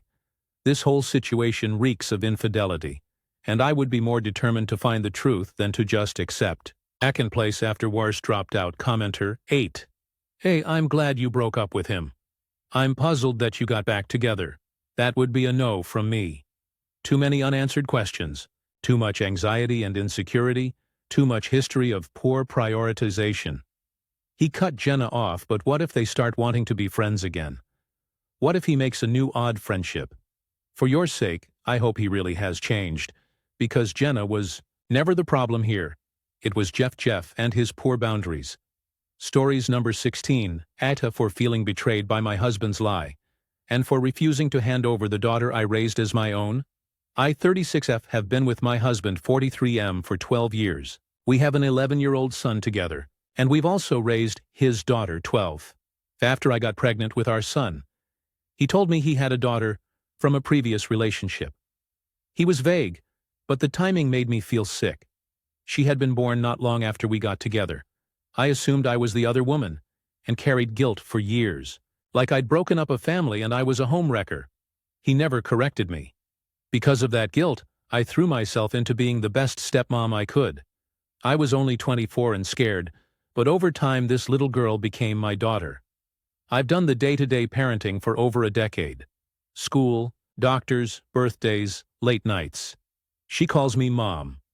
My husband has always been more invested in our son, but I've never treated the kids differently. A few months ago, cracks started showing. His younger sister 26F re-entered our lives after years of low contact. She was unusually attached to my daughter, and I noticed odd comments and tense silences from family. Eventually, I confronted my husband and he confessed. His sister is my daughter's biological mother. She had her at 14, and he stepped in to raise the baby as his own. He let me believe I was the other woman, because it was easier than telling me the truth. I feel betrayed. I've been carrying guilt over a lie for more than a decade. Worse now, his sister is in a stable relationship and engaged, and she says she wants her daughter back. My husband's reaction? Maybe it's for the best. My daughter doesn't know the full truth yet, but she senses something is wrong. She overheard us arguing and had a meltdown, begging me to tell her I'm her mom. I reassured her, but inside I was broken. To me, there is no difference between her and my son. I've raised her, loved her, fought for her. And now I feel like my husband and his family see me as disposable, so Aita for refusing to just step aside and let his sister take back the girl I've raised as my own? Edit. My husband isn't the biological father. Comments. Commenter 1. I advise you to go straight. AMD get legal. Advise you may not have parental rights by law, but in the best interest of your daughter, which she is emotionally. You have brought her up and she sees you as mom. You have proof that your SIL abandoned her child and not been back since. Also, the judge will be taking in what your daughter wants. While you're there, get the divorce started. Your husband's a nasty oxy hole, who has been dishonest and mental cruelty to you, letting you feel the guilt. Good luck, honey. Commenter. 2. Lawyer. Now, also find a therapist for your daughter. No matter what happens, she is going to need it. Commenter 3. You have a serious husband problem. He betrayed you and allowed you to carry a burden that was not yours to bear. My heart breaks for that poor little girl. How cruel of your husband and his sister. Commenter 4. NTAU. Need to act in the best interests of your child. She is 12 years old. Her bio mom is not thinking of her best interests at all. Only her own selfish wants. At 12 years old, uprooting her from her life and family, to go live with a near stranger will cause severe trauma. It's not okay to do that to a child, just because you want to rewrite the past and play pretend at parenthood after 12 years. Is it sad that SIL had a child as a child, and things played out this way? Of course, but she's an adult now, and adults make sacrifices for the well-being of their children. She needs to let go of her delusions of being a family, because to this 12-year-old she is not her mother. Moving her will cause the child severe and probably lifelong trauma, and the biomom will be blamed and hated. She's not going to be able to bond with a 12-year-old entering her teen years after ripping her away from her only home and family. Stories. Number 17. My boyfriend told me he started dating me to bully his brother. I, 24F, normally live with my boyfriend, 25M, but spending the week with my cousin who lives about an hour away. BTWBF and I been together 2 years. BF has been reaching out to me via FaceTime text every day, saying how much he misses me. Yesterday we FaceTimed, and he said he can't wait for me to come back. I laughed and said that it's only been a week. He paused and randomly said, "Crazy that I only started dating you because of my brother and I actually love you now. That wasn't the plan, haha." He was laughing and reminiscing as if it's all a fond memory. I got confused and asked him to explain. He grinned and said that his brother, 24M, had a massive crush on me back then. For some context, I met both a gym. My BF worked there as a personal trainer and still does. He said that he used to tease his brother about it. He was like, "I made it my personal mission to have you." I was like, "UTF, so you started dating me to show off to your brother?" He put his hand up and said, "Hey, it's not as bad as it sounds." He explained that he found me physically attractive, though he admitted he didn't like my attitude. So sleeping with me to bully his brother wasn't a big hurdle. I was so pissed and confused, but he said that it's not a big deal and that I need to calm down, etc. We hung up and had this text back and forth. I'm still so pissed and in disbelief. I feel like my entire relationship was based on a lie and I don't even know what's real anymore. Transcript of the text messages. Me. So help me understand you seriously. Only started dating me BC. You wanted to make feel bad? Am I hearing this right? BF. Yes, me. Why? What kind of person does this? It's so fucked up. BF. It's not that bad, BF. He was obsessed with you and it was funny to take what he wanted so desperately, BF. It's a brother's thing, lol. Me. So it's a brother's thing to hurt each other. Me? Do you even like me? BF. Don't get me wrong. BF. It started as a prank, but I fell in love with you. BF. Yes, you had an attitude, but that only made it more brains out, ha ha ha. BF. Don't think now that none of this is real. It is real. And I'm not lying to you, babe. Not anymore, BF. I wouldn't still be here if I didn't like you. Me. So had a crush on me and he was obsessed according to you. Instead of being supportive of your brother, you decided to make a move on me just to make him feel worse. And you see nothing wrong with that? You know, this tells me everything I need to know about you as a person. Are you a sociopath? What's fucked up is that he's a nice person, and literally the least deserving of this fucked up treatment you're giving him. Me. I can't believe what I'm hearing and reading. And you think all of this is normal, BF. Why pity him? Lol. BF. He's fat, BF. He's in his room 24/7, BF. Never had a girlfriend, BF. He's a loser, BF. Losers don't get nice things, BF. I mean, all he can do is jerk to you, ha ha ha. BF. If he wanted you, he should have been a man, don't you think? BF. No one forced your hand, BF. You wanted me because I made your tingle, BF. He simped from the distance, hoping you would give him a chance, BF. But you're a woman, so I don't expect you to understand me. Replying to losers don't get nice things. So I'm a thing now? Me, why are you speaking of me as if I'm some object to brag about? Me, just stop texting me now. I don't want to hear anything from you, BF. Babe, BF. You're making this a bigger deal than it is, BF. It's just a funny memory, BF. It's just a brother's thing, BF. No big deal, BF. Babe, BF. Same on, BF. PMS, BF. He's a kissless, overweight virgin. If I don't teach him life lessons, who will? I'm doing him a favor. He should be thanking me. Stop texting me or I'll block you. I need some time to myself. End of transcript. Relevant comments. Commenter 1. Nor. Your BF is an asshole. Just look at his tone and how he talks about his brother. Well, you really were a thing for him. He would have left you long ago if he didn't fall in love with you. Seriously? No matter how I think, tease crazy AF commenter. 2. Can you imagine what he'll be like to his kids? Fuck that. Reply. If he's teaching his younger brother this fucked up lesson, TF would he teach his son in future? Men are scary. IDK commenter 3. Real question. What's his brother like? Can you see yourself ever being interested in him? Because it really sounds like you picked the wrong brother. The good news is that you can now date the nice one without having to give two shits if it bothers your AH. X reply. There's only so much of that family's genes I can take, commenter.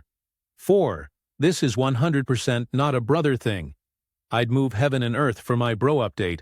I broke up with my BF and planning on moving out, going back to my sister's place while I figure out what to do next.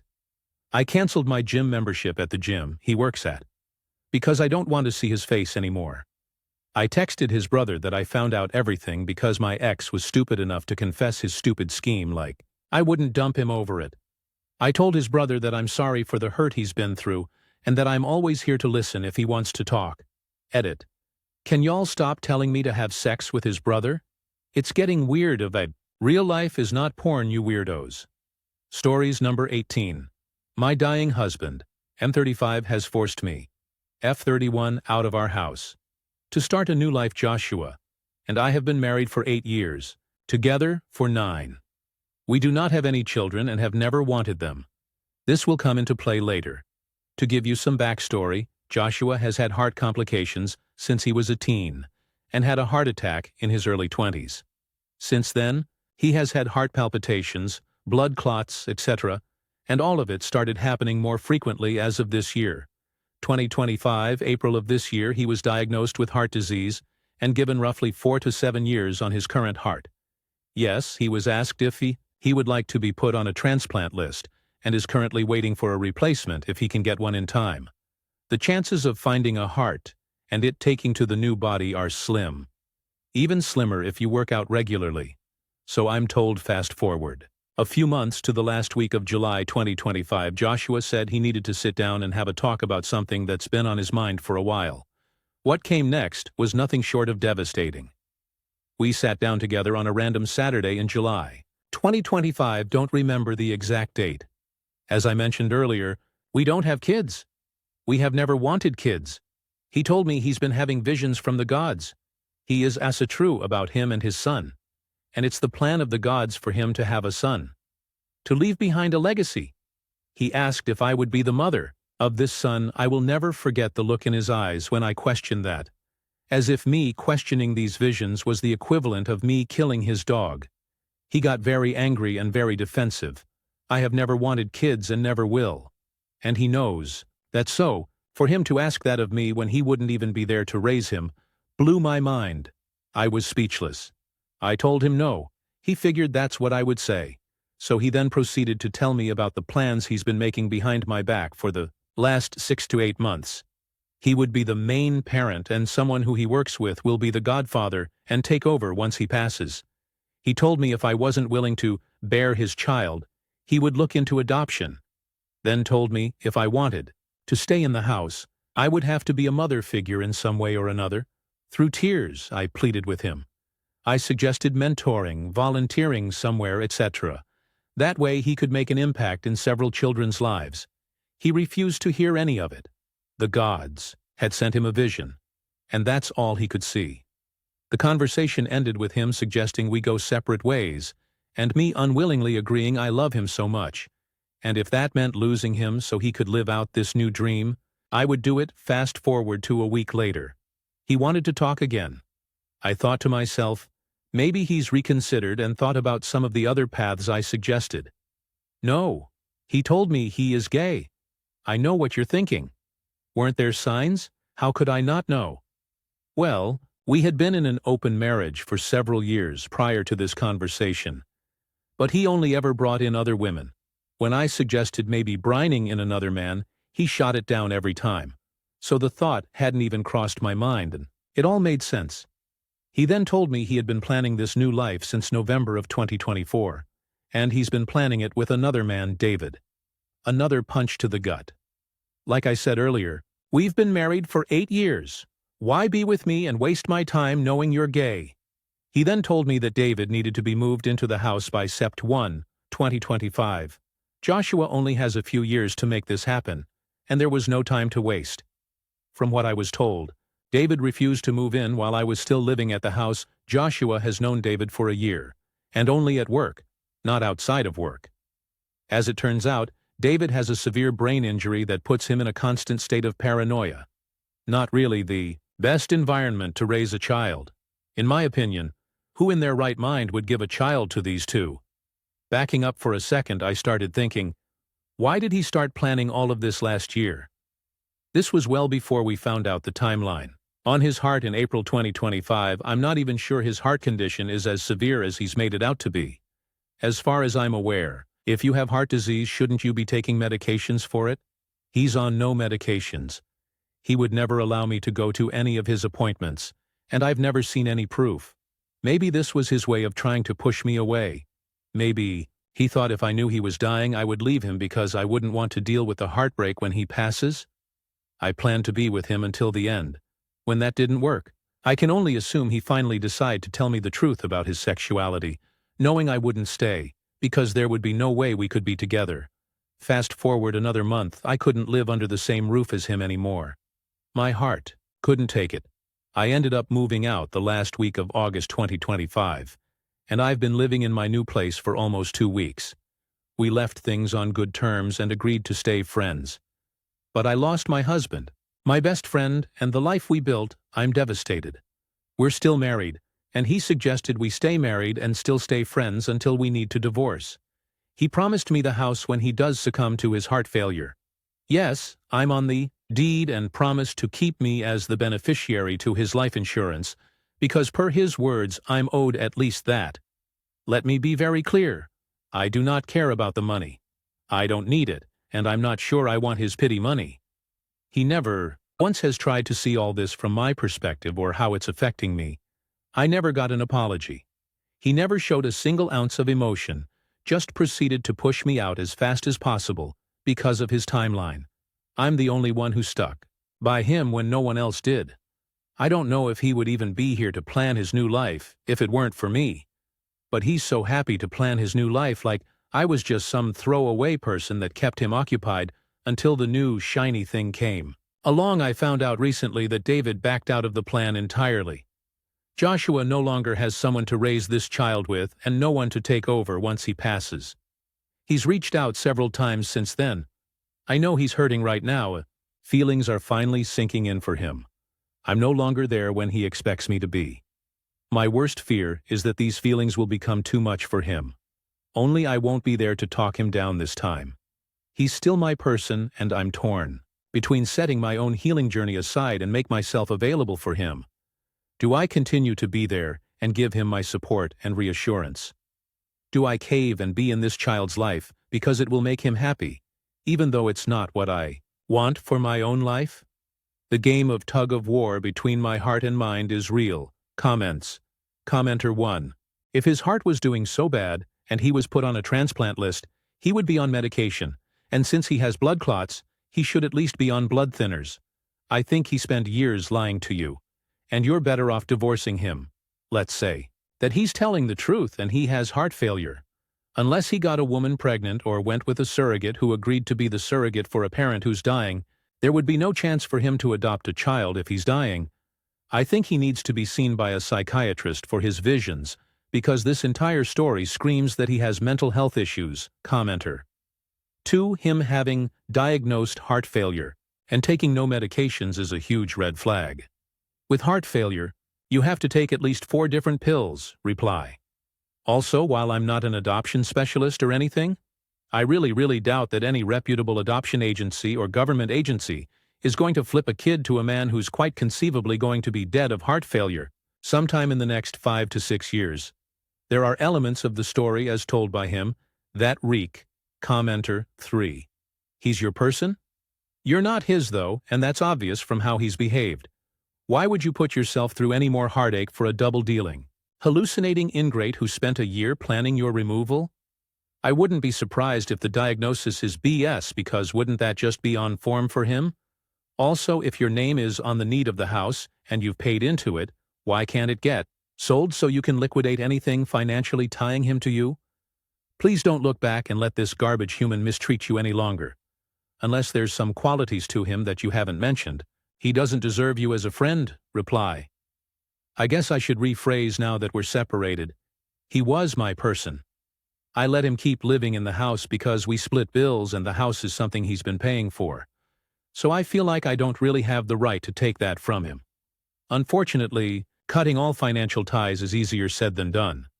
We had 3 vehicles, 2 of which I signed for.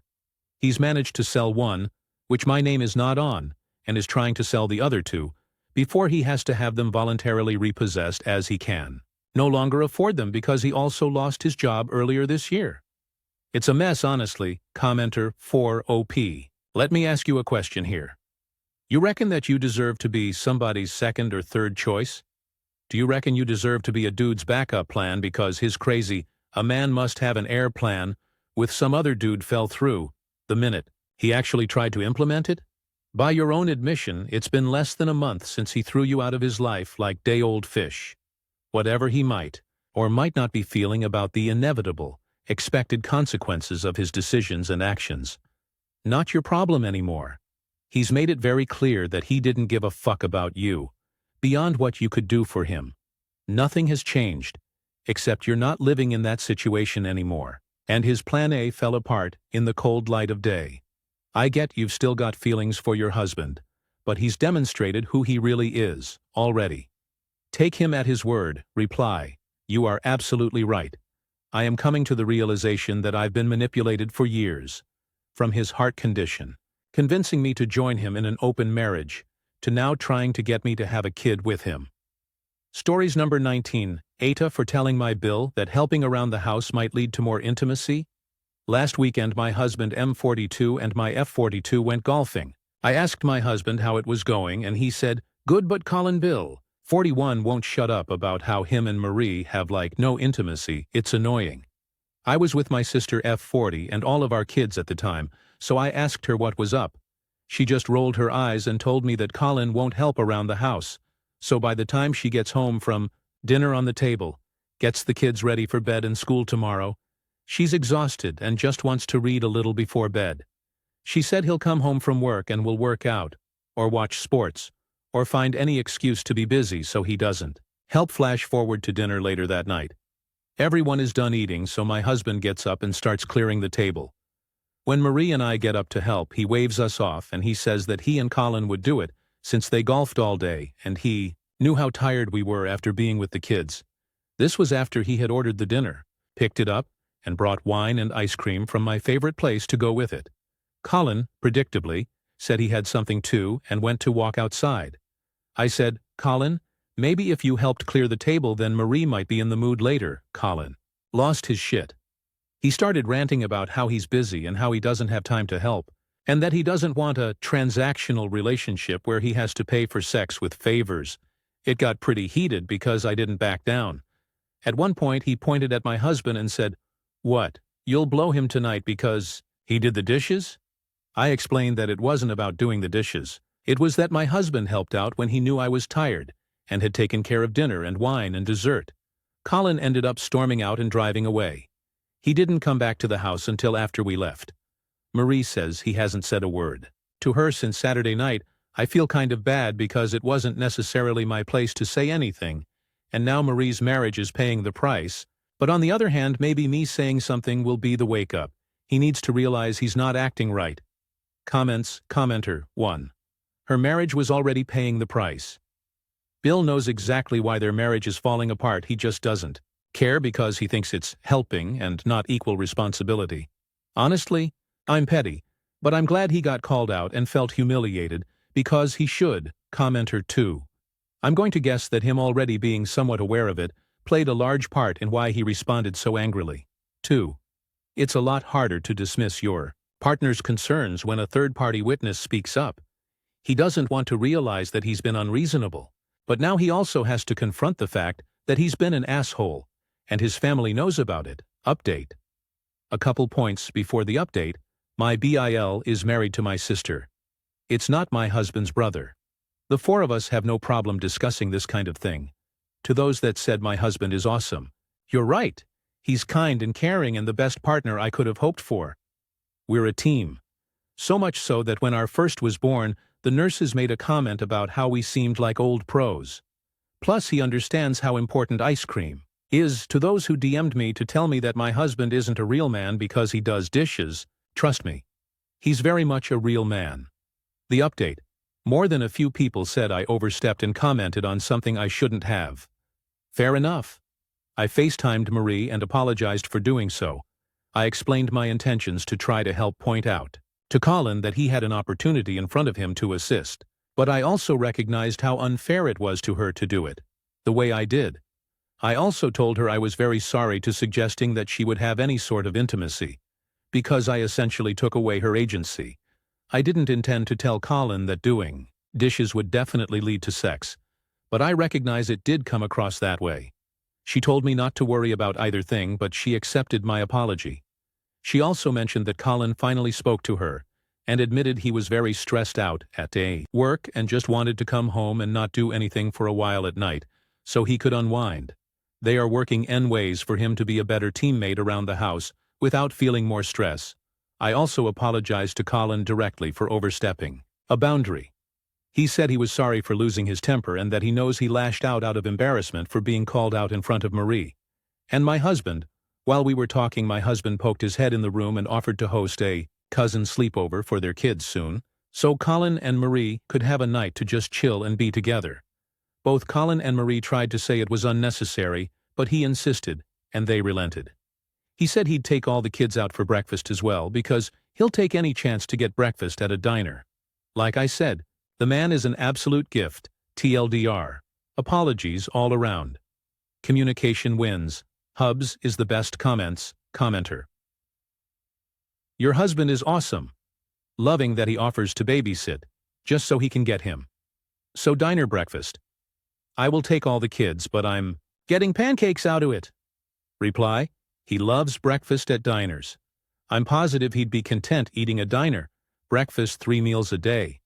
I can't even begin to count the times he has told someone to buy him breakfast if he's done them a favor. Commenter 2. Husband and I can cook just about anything as well as a restaurant, but we both agree that a good breakfast is worth going out. There's just so much different stuff involved, and it all happens very fast. And then the kitchen is absolutely thrashed because there is no clean-as-you-go time. Nah, gimme some diner breakfast. Reply. Last year we went to show at a local casino and spent the night. In the morning we saw they had a gimmick diner, so we checked it out. When I say the man was in heaven, he was in heaven. I've never seen him struggle so much with a menu. He didn't know what to get. He ended up with a scramble of eggs, roasted chicken, and a biscuit. He still takes about how good the biscuit was, and I've heard him describe it as life-changing. Commenter 3. Men actually DM'd you, telling you your husband is not a man because he does dishes? My hubs is a retired Master Sergeant USAF. Drives a truck these days. He does housework, dishes, laundry, cooks, grocery shops. What's wrong with people? Tell those people to grow up. Stories. Number 20. Boomer killed my daughter's sunflower trying to steal it for her granddaughter. My daughter planted sunflowers in her kindergarten class last spring. She came home with half a dozen seedlings in a cup of dirt and a huge smile. We planted them in the corner of the yard next to the sidewalk, and 2 of the plants made it. One grew tall and opened up a huge flower last week. The other was a skinny little thing, just a couple feet tall, that bloomed a beautiful little sunflower just yesterday. The whole family went for a walk today. This weekend is our town's annual big festival, and we live near downtown, so there were lots of extra people parking and walking through our neighborhood. We were almost home when we saw a boomer and her granddaughter walking towards us along the sidewalk. They passed our house and stopped at the corner. Without any hesitation, Grandma reached over and pulled up the little sunflower roots and all. My wife told me to say something, probably knowing that if she opened her mouth at this woman, she was going to cuss her out in front of our 3 little girls. I yelled something like, "Hey, that's our sunflower. This is our house. My daughter planted that flower." She froze for a second, then started putting it back. She muttered something about how it came up by the roots, so it would be fine. The stem broke as she pulled it, and the soil was dry. It wasn't fine. She kept saying, "I didn't know." I said, "You knew it wasn't your yard." The granddaughter apologized to my daughter, and they shuffled off. We cut the flower, and it's now in water in my daughter's room. She's okay with the situation now, but, seriously, who thinks doing something like that is okay? Comments. Commenter. My dad has taken our quarter-acre lot and turned it into an edible garden. In the early years, my dad planted cantaloupe and watermelon on the other side of the fence, not a busy road. We didn't mind neighbors taking any stuff. My dad grew, but there were some that just stole them off our yard without asking first. There was one time my dad was doing work on the roof and he watched this lifted truck suddenly speed up and roll his wheels over where these things were growing and smashed several of them that were ready to be picked. He's just got some flower stuff there now, but man, those first few years were something else. Commenter. 2. I love that lame excuse she didn't know. Well, if you don't, leave it alone. Commenter. 3. Can't stand stories like this. Assholes that go into other people's yards to help themselves to flowers or veggies or whatever entitled pieces of shit assholes. Reply. We plant a sizable vegetable garden every year. The only spot in our yard that's sunny most of the day is near the sidewalk close to the sunflower in question, which is why it was planted there.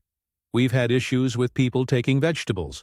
I mean, one cherry tomato, or a single pea pod, I'm probably not going to miss. But we've had watermelons and butternut squash disappear.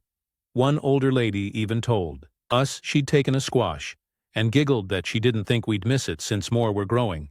So we put up a sign, reminding people that the vegetables are food for our family, and that we would be happy to share with friends who ask. But that taking without asking makes you a thief. I never even considered that we needed a similar sign by our flowers. Commenter. 4. This is how people are now. Unfortunately, I've gotten into shouting matches several times with people, adults in their 40s to early 60s, who rip flowers off the plants, shrubs on our front lawn right in front of me when I tell them to stop. They just don't care. We had preteen boys rip off the entire top half of a tree sapling on our front lawn, just so one could use it as a sword to chase his buddies down the street with it. I thought they killed the poor tree outright, but it did manage to survive. People are simply awful now. Stories. Number 21. My summer job at a bank made me feel like James Bond back in the late 90s. When I was in college, I landed what I thought was the coolest summer job ever. Working as a doorman runner at a mid-sized bank in downtown Chicago, it wasn't glamorous in the way my friends imagined when I told them I was working at a bank. No vault cracking, no counting stacks of hundreds.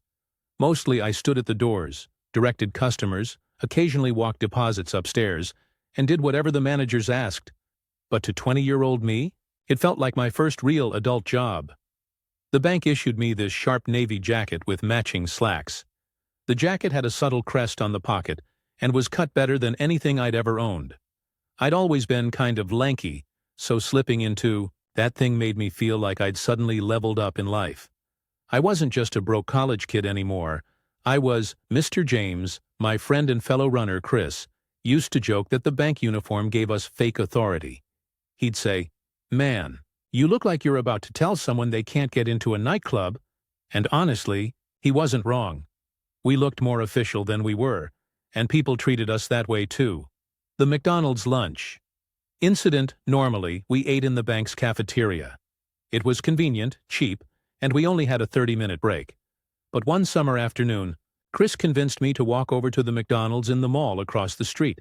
We got in line, and I remember feeling a little self-conscious because even out of the bank, we kept our uniforms on. Everyone else was in shorts or polos, and we looked like two overdressed ushers on break. When it was my turn, I ordered a Big Mac meal. The girl behind the counter, probably my age, maybe a year younger, handed me the tray with a smile and said, "Here you go, have a nice day." I froze, waiting for her to tell me the price. She didn't. So I pulled out my wallet and started to hand her a 10. She leaned closer and whispered, almost conspiratorially, "Oh, you must be new. Didn't they tell you? You don't have to pay. Here." I blinked. Wait, what? She grinned. Yeah, security gets 1 free meal per shift in this mall. It's in your contract. For a second, I just stood there like an idiot, holding out my $10 bill. Security? Contract? Free meals? I looked down at myself and it clicked. Navy jacket, pressed slacks, serious face. I looked exactly like mall security. I could have just shrugged, taken the tray, and walked out. But I turned the jacket pocket toward her and showed her the little embroidered bank logo. Not security, I said, just a bank runner. Her eyes widened, and then she burst out laughing. Oh my God! I totally thought you were one of the mall guys. I laughed too, kind of relieved. Then she winked at me and said, well, for being honest, I'll make you a milkshake on the house. So I ended up paying for my burger, fries, and Coke. But walked out with a free vanilla shake. Chris wouldn't let me live it down for the rest of the summer. Look at you, James Bond milk beverage. Shaken, not stirred. The walk back here's where it got surreal. We're heading back toward the bank, trays in hand, when we pass a couple of guys sitting on the curb. They were clearly strung out, slouched, jittery, whispering to each other. One of them nudged the other, sat up straighter, and muttered, Hey, sharpen up. Those are the private guys, not the regular rent-a-cops. Those guys are tough. Chris and I exchanged a look, trying not to laugh. Us? Tough? We were 2 skinny college kids with matching blazers and McDonald's bags. The most intimidating thing I'd done all summer was ask someone to hold the door while I carried a deposit box. But in that moment, man, I felt untouchable. I had a free milkshake in one hand, a jacket that made me look important, and random strangers mistaking me for some kind of Secret Service agent. For one afternoon, I swear I walked taller. Looking back, decades later, that was over 25 years ago, but I still think about it. Not because of the free milkshake, though I'll never say no to one, but because of how weirdly powerful that uniform made me feel. I wasn't rich, I wasn't influential, and I was still living in a crappy college apartment with 3 roommates who never cleaned the bathroom. But in that jacket, people treated me differently. They looked twice. They assumed I was someone with authority. It taught me something about appearances, and about honesty too. Because sure, I could have walked out of McDonald's with a free meal and no one would have known. But being straight with the cashier not only earned me a milkshake, it gave me a story I still tell to this day. Every time I put on a suit now, weddings, work events, whatever, I think back to that summer and laugh. I may not be James Bond, but for one afternoon in downtown Chicago, I came pretty close. Update. My summer job at a bank made me feel like James Bond. I didn't think this silly little memory from the 90s would get so much attention. But since a few people asked me what happened later, here's the update. That bank job was just a 3-month summer gig, but it stuck with me in ways I didn't expect. For one thing, Chris, the co-worker I mentioned, and I stayed friends for years afterward. He ended up going into IT, and last I heard he's living in Denver with 2 kids and still cracking the same corny jokes. Back then, though, we were just broke students trying to stretch our 750-hour paychecks into gas money and dollar menu meals after the whole McDonald's mix-up. We kept joking about our secret agent status. We'd walk into the cafeteria at the bank, and Chris would whisper, shaken, not stirred, while carrying his tray. Sometimes, if we passed security guards, we'd straighten our jackets, like we were undercover FBI. It became a running gag. But here's the part I never mentioned in the original post. That McDonald's cashier, the one who gave me the free milkshake, her name was Emily. A week after the incident, I went back during lunch break, and she recognized me instantly. She smiled and said, well, if it isn't Mr. Security. I told her the truth. I was just a broke college kid. And somehow, we ended up chatting for the entire 30 minutes that turned into me timing my lunch breaks so I'd happen to be in her line. Eventually, Chris caught on and teased me endlessly. Bond's got himself a Bond girl, he'd say loud enough for half the food court to hear. I didn't date Emily. Life moved too fast, and by the end of the summer I had to head back to campus 2 hours away. But we did hang out a few times after her shifts, and she was the kind of person who made you laugh so hard your face hurt. Funny thing is, years later, I ran into her completely by chance. I was at O'Hare Airport heading to a conference for work, and she was there with her husband and 2 little kids. We only talked for about 5 minutes, but she remembered the story. She actually said, "You still look like mall security." That cracked me up. Another weird twist.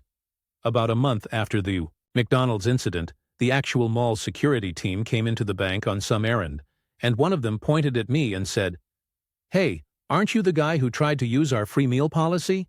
I about choked on my coffee trying to explain. Apparently, word had spread that one of the bank kids had been mistaken for security, and it turned into a joke among the guards. One of them, a guy named Mike, told me, "If you ever want a job after school, come see us. We could use someone who looks like they mean business." That cracked me up because anyone who knew me back then would have told you I was about as intimidating as a golden retriever puppy. But the offer was kind of flattering in a weird way. The reflection years later. Here's the funny thing. That job was supposed to just be a paycheck, but it ended up teaching me lessons I didn't fully appreciate until I was older. 1. Appearances really do matter more than I ever wanted to believe. A jacket, a logo, and a certain way of carrying yourself can completely shift how people treat you. That's not necessarily a good thing, but it's real. I've carried that into my professional life ever since. 2. Honesty always pays off in ways you don't expect. I could have just walked out with that free meal, and no one would have batted an eye. But because I didn't, I walked away with a story, a free milkshake, and even a brief friendship with someone who made my summer better. And 3. Humor makes the grind bearable. Chris and I spent long, boring shifts holding doors and escorting deliveries. But because of one mix-up at a McDonald's, we got an entire summer's worth of jokes and memories that stuck with us. So yeah, decades later, I still sometimes put on a suit for work and think back to those days. I'll straighten my tie, glance in the mirror, and imagine 2 addicts on the curb whispering to each other, "Careful, those guys are the real deal." For a kid making minimum wage in downtown Chicago, that was the closest I ever came to being James Bond Final Update. From bank doorman to dad telling stories. It's been a while since I shared my McDonald's mall security story, but I thought I'd give a true final update, because life has this funny way of looping back around on you when you least expect it. So, for context, I'm 52 now. That summer job at the bank was more than 30 years ago. When I wrote my original post, I honestly thought it was just a quirky anecdote. But, looking back, that one silly mix-up set off a chain of memories and lessons I still carry with me. And now I get to see them through a whole new lens, running into old friends. First off, remember Chris, my coworker who kept calling me James Bond all summer? We actually reconnected about 2 years ago. He reached out on LinkedIn of all places. I nearly spit out my coffee when I saw his message pop up. Still rocking the mall security look? Turns out he'd moved around a lot for work, and we'd just lost touch. But he lives about an hour from me now. We met up for lunch, and it was like no time had passed. He still has the same bad puns, still lines up everyone's shoes at the door when he visits. Yes, that habit carried over. And he still thinks it's hilarious to whisper, "Shaken, not stirred," whenever a waiter brings drinks to the table. Funny enough, his teenage son is working a summer job right now. At a grocery store, we swapped stories with him, and when Chris told him about the time people mistook me for a federal agent, the kid just rolled his eyes and said, "Dad, literally no one thinks you guys are cool." Chris and I laughed so hard we nearly choked. The McDonald's cashier. And here's the wildest part. About 6 months ago, my wife and I went to a wedding reception for one of her co-workers. I was chatting with people at the table when a woman across from me suddenly squinted and said, "You used to work at the downtown bank in the 90s, right? Blue jackets, gold logo." I must have looked like a deer in headlights. It was Emily, the cashier who gave me the free milkshake all those years ago. She's in her 50s now too, a teacher with 2 adult kids. We spent half the night catching up. She said she still remembers that day clearly because it cracked her up how embarrassed I looked. "You were so honest about it, I just had to make you a milkshake," she told me. I told her she's been immortalized as a side character in one of my favorite life stories. She laughed and said, "Well, I'm glad my 19-year-old self was nice enough to give you free ice cream instead of calling mall security what it means." Now, the reason I call this my final update is because my own kids are grown now. My daughter just graduated college, and my son is working his first real job out of high school. And the other night, when he came home complaining about rude customers and long shifts, I sat him down and told him the whole story. From the sharp blue jacket, to the addicts on the sidewalk who thought I was some kind of elite secret agent. He laughed so hard, but when I got to the part about honesty, about how I could have just walked away with free food but didn't, I could see the gears turning in his head. He got it, and that's the part I care about. Because at the end of the day, this goofy little incident wasn't really about mall security or looking like James Bond. It was about the small ways you build character, even when no one's watching. Sometimes it's returning a tray of food you didn't pay for. Sometimes it's making sure the cat doesn't freak out when your friends ring the doorbell. Shout out to another thread I wrote. Sometimes it's just showing up consistently and doing your job without complaining. Those little moments shape who you are, and who you pass that on to. Full circle, so yeah, that's my final update. I'm not 19 in a navy jacket anymore, I'm just a dad with a mortgage, a receding hairline, and a bunch of stories my kids are probably sick of hearing. But every once in a while, when I put on a suit and tie for work, I'll catch a glimpse of myself in the mirror and think back to that hot summer afternoon in Chicago. And I'll hear two scruffy guys on the sidewalk whispering to each other, "Careful, those guys aren't rent-a-cops, those guys are the real deal." For 5 minutes in 1992, I really did feel like James Bond Stories number 22. I warned a client that I would delete their content if they did not collect. They didn't take it seriously, so I deleted it, and now they are threatening legal action. Location: not applicable. Do freelance VFX work. And a client asked me to do some work for them to the value of about $100, which is dead cheap for 3x final shots. They paid a 50% upfront deposit to book me after we shot the video. I worked on the 3 shots, and delivered one already because the value was included in the initial deposit's price. I worked on the last 2 shots, which were a bit more complicated, and ended up having them done within about a week's time. I then informed him that the footage was ready for collection, and he agreed that he would collect. Usually, I will send the client the final work, but due to the size of the files, I couldn't just email or we transfer them, so we agreed that he would collect after he paid me the remaining 50%. Cue at least 8 to 9 follow-ups from my end, asking him when he would collect, us agreeing on a time, and him not showing up, saying that he was very busy. This went on for a total of about 4 weeks, after which I told him that I would be deleting the footage in the coming week in order to make space for an upcoming shoot, which I foresaw would take up a lot of space, and hence I would need to delete these files that have been gathering.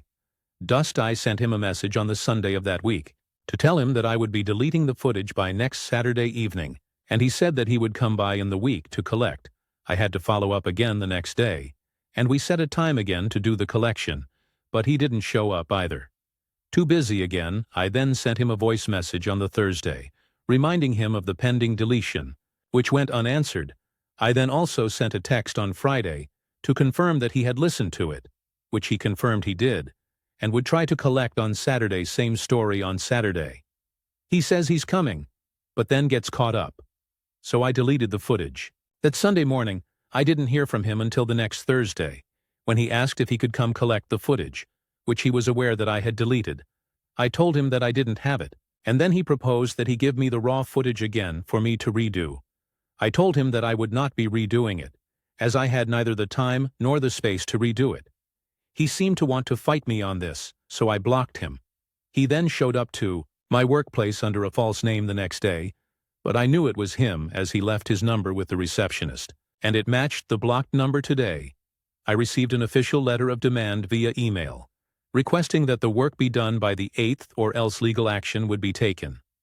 My wife has some friends that work in law, and they advised that I simply call their bluff and say I'll see them in court, which I am reluctant to do as I don't have money for legal fees. Is this a good idea to do? What would be a better course of action? I personally don't think that anything will come of a case like this, because who sues over $50? I believe this to be more of an intimidation tactic, but someone did also advise me that I can be sued further for the legal fees it takes to go to court, so I don't want that to happen either. For the record, this guy is a fairly small business, and has tried to lowball me multiple times in the past despite my low rate, and has also had issues with late payments. So this isn't a case of a company taking 30 days to pay up. Stories number 23. My brother's girlfriend called me selfish because I wouldn't let her borrow my dress. Okay, so this blew up a little more than I expected in my family, and honestly, I'm still sitting here wondering if I handled it badly, or if I just need to grow a backbone. The background: I'm 26F, living in Minneapolis. I work as a marketing coordinator for a mid-sized company, live in a little 2-bedroom apartment, and I'm a pretty low-maintenance kind of person. I don't buy a lot of expensive stuff. I thrift, I budget, and I splurge here and there when something feels right. One of those splurges was the dress. It's not couture or anything. I bought it at Nordstrom Rack 3 years ago for like $120, which was a lot for me at the time. It's this dark green, satin slip-style dress that just fits me perfectly. It makes me feel put together. It works with heels or boots, and it's my go-to for nice dinners, engagement parties, or basically any time I need to look polished. It's not just fabric to me, it's one of the only things I own that feels like special occasion me. The players. My brother Daniel, 29MA, has been dating his girlfriend Kelsey, 24F, for about a year. She's bubbly, super outgoing, always dressed to the nines, and honestly, I've always been a little intimidated by her. Not because she's mean, but because she's that girl who can make ripped jeans look runway ready. She and Daniel are good together, though. I can see he really likes her, and she's been around. For most family events in the past year, we're friendly, not super close, but she's fine. The Ask last weekend. Daniel invited me and a couple of his friends over for a casual cookout at his place. Kelsey was there, helping him in the kitchen, when she suddenly asked me this. "Hey, you know that green dress you wore to your friend's birthday last month? Could I maybe borrow it for a wedding I have coming up?" I froze. Because in my head, that's my dress. My special dress, I told her. I don't usually lend out clothes. I'm actually planning on wearing it to a party next month, too. She kind of laughed and said, "Come on, it's just a dress. I'll give it right back.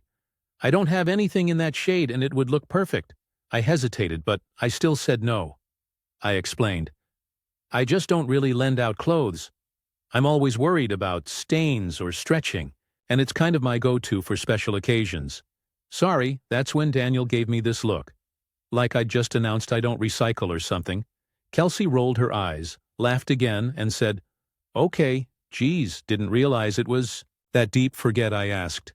The air got awkward fast, the fallout, the rest of the night. I felt like the uptight older sister who can't just go with the flow. Kelsey was polite, but she definitely iced me out a bit. Daniel made a couple of side comments like, "Wow, protective over that dress, huh?" And I just felt embarrassed. And here's the kicker. It's not like I don't get where they're coming from. It is just a piece of clothing. People share clothes all the time, right? But the truth is, I've never been comfortable with it. In college, I lent a cardigan to a roommate, and she spilled red wine on it and shrugged like it was no big deal. I never forgot that I also think part of me doesn't want to blur boundaries. With Kelsey, yet, we're not that close. Maybe if it were one of my best friends, I'd think differently. But Daniel's girlfriend of 1 year? It just felt too personal. I've been stewing over this all week. Every time I go to text Daniel, I stop, because I don't know how to word it without sounding defensive. The conversations. After Daniel hasn't texted me much since the cookout, which is unusual. When I finally called him midweek, he said, "Kelsey just thought it was kind of selfish." "It's not like she was going to trash," I told him. "It's not about her trashing it. It's about me not liking to share clothes. I don't feel comfortable with it." He sighed and said, "You made her feel judged, like you think she wouldn't take care of it. She was just trying to bond with you." That one stung. Because honestly, maybe she was trying to connect with me and I shut her down, my brain spiral. Now I'm stuck in this weird limbo of second-guessing everything. Was I selfish for guarding something that's just a dress? Did I embarrass her in front of Daniel by saying no too directly? Should I have caved just to keep the peace, since it would have made her happy and probably wouldn't have ruined the dress? Or am I allowed to just have one boundary that doesn't need a debate? I keep flashing back to how Kelsey laughed and said, "Didn't realize it was that deep." That phrase has been looping in my head like a bad song, because maybe it isn't that deep. Maybe I'm the one making it deep, but at the Same time.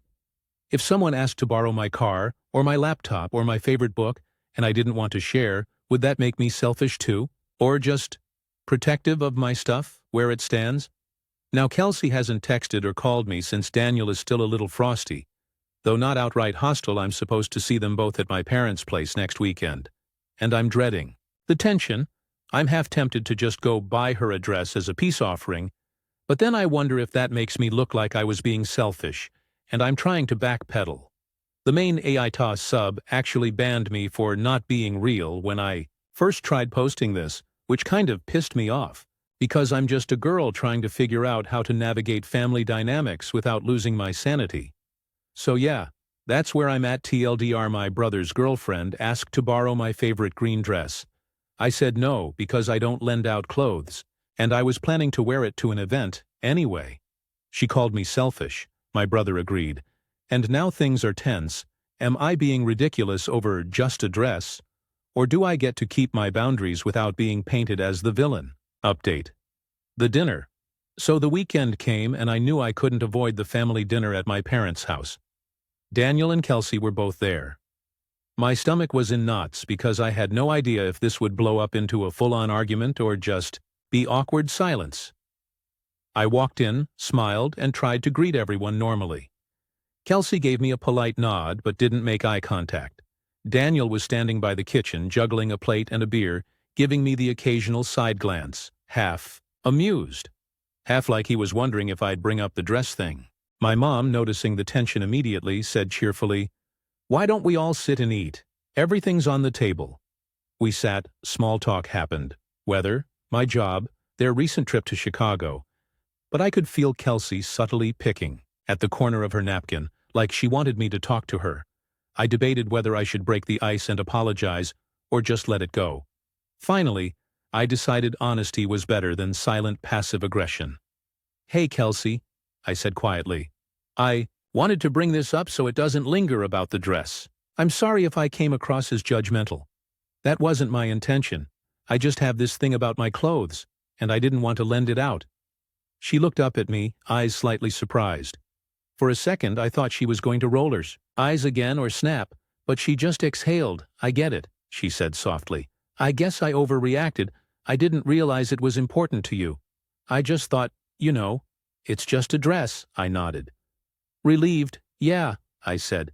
"It's just, I have a lot of things I keep for myself, not because I don't like you or don't want to share, but because I have my little boundaries. Clothes are one of them." There was a pause. Daniel smiled awkwardly, scratching the back of his neck. "She's right though," he said. "It's not a big deal. I just think we all need to be cool with each other." It felt like the tension finally cracked. Kelsey laughed softly. "Okay," she said. "I promise I won't ask for it again. And maybe someday, if you trust me enough, I'll borrow something else." With permission first, I laughed too. Relief washed over me. Finally, the situation wasn't simmering under the surface anymore. Resolution. The rest of the dinner went smoothly. We ate, joked about some old family stories, and the conversation shifted to Daniel and Kelsey's upcoming weekend plans. For the first time in a week, I felt like the awkward dress incident wasn't hanging over my head. Afterwards, Daniel pulled me aside privately. "Hey, I wanted to say thanks for handling that well tonight. I know it could have blown up, but you didn't let it." "Kelsey's lucky. You're honest with your boundaries," I smiled. "Thanks. I think she just needed to understand it wasn't personal. I like her, I really do. I just need my little boundaries." "Yeah, and that's fair. You don't have to justify your stuff all the time. She'll learn." It felt good hearing that from him. I realized that sometimes people don't get your boundaries because they think you're overreacting, but being firm and kind is really all you can do. The takeaway. Looking back, I don't regret saying no. I didn't lash out, I wasn't mean, and I didn't let anyone pressure me into doing something I didn't want to do. But I also learned that communication is key. A little honesty up front. "I don't lend clothes. Here's why." Could have prevented the awkwardness. Kelsey and I are still warming up to each other, but the tension is gone. She even texted me later that week. "Thanks for explaining about the dress. I feel like I get you better now." And Daniel? He's happy? The family is happy, and I've learned that standing my ground respectfully is worth it, even if it feels uncomfortable at the time. So yeah, I guess the moral of the story is, boundaries aren't selfish. Communication isn't optional. And sometimes, a dress is more than just a dress. TLDR final update. Brother's girlfriend asked to borrow my favorite dress. I said no, she was upset. Brother was annoyed. I explained my boundary during a family dinner calmly. Kelsey understood. Tension resolved. Daniel approved. Everyone learned that respecting boundaries is okay. Stories number 24. Aita for not paying back my mom the full amount. I, 23, had been saving all my life, and saved up to $10,000 in my savings account at 18. It was a joint account, and I was totally unaware of the fact that you can take out money without my consent, or me knowing even my mom and elder sibling decided to take out all my money, without me even realizing I had no clue anyone could do that, and me not even getting any sort of notice when I checked my bank account. I was shocked to say the least. They kicked me out when I confronted them. I had no money to pay for college, and I felt like they did theft against me. They used it to pay for their groceries, mortgage, cars, etc. While I'm out here paying rent, and unsure what the future holds against me, we've argued about this often. But Mom had paid for my braces when I was 14, and I agreed to paying her back the full amount, $4,000. At the time I had paid her $2,500, but decided not to pay the whole amount. Due to what her and elder sibling did, I'm ashamed to even call them family anymore. I had become homeless on my 20th birthday because of this, and was jobless also. I'm lucky to even be here. I have always found ways to try and forgive them. But I can't. I have a pure heart and I always try to see the good in people, but this situation has devastated me. They did not help me when I was homeless. I've been civil with them, not bringing up the situation, but I just can't stand them anymore. I don't know what kind of family does this. Am I overreacting? Aita for not paying back the rest of $1,500 and feeling like they robbed me and my future? Stories number 25. My hotel lobby turned into a crime scene when a guest tried to leave his evidence with us. I, 31M, worked the front desk at a mid-range hotel chain in Austin, Texas. It's not some fancy luxury property, but not a roadside dive either. We get a mix of business travelers, bachelorette parties, soccer moms with minivans full of kids, and the occasional shady character who makes me wonder if I should have gone into accounting instead. Anyway, this happened yesterday afternoon during my 2 to 10 p.m. shift. It's about 98 degrees outside, sun beating down, lobby AC working overtime. I'm standing behind the desk scrolling through room assignments when the front doors slide open and in comes this dude. Now, you know how sometimes people just look like trouble? This guy was the dictionary definition. Mid-30s, shirtless, sweaty, tattoos all over his chest, clutching 2 oversized duffel bags like they were filled with bricks. The first words out of his mouth, "Damn, it's hot out there." I put on my customer service smile and say, "Sure is, want a water?" We keep a fridge of complimentary water bottles by the desk. Hospitality 101, he shakes his head. Nah, cool, whatever, I figure. Maybe he's just checking in, forgot his shirt. Maybe it's in one of the duffels. Stranger things have happened. So, I ask if he has a reservation. He goes, "Nah, but my friends are staying here. Can you hold my bags for them? They'll pick them up later." Now listen, I've been in this business a while.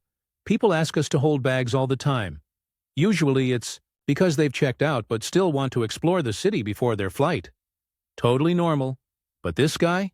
He didn't even try to give me a name, a room number, nothing. "Just hold my bags," I tell him.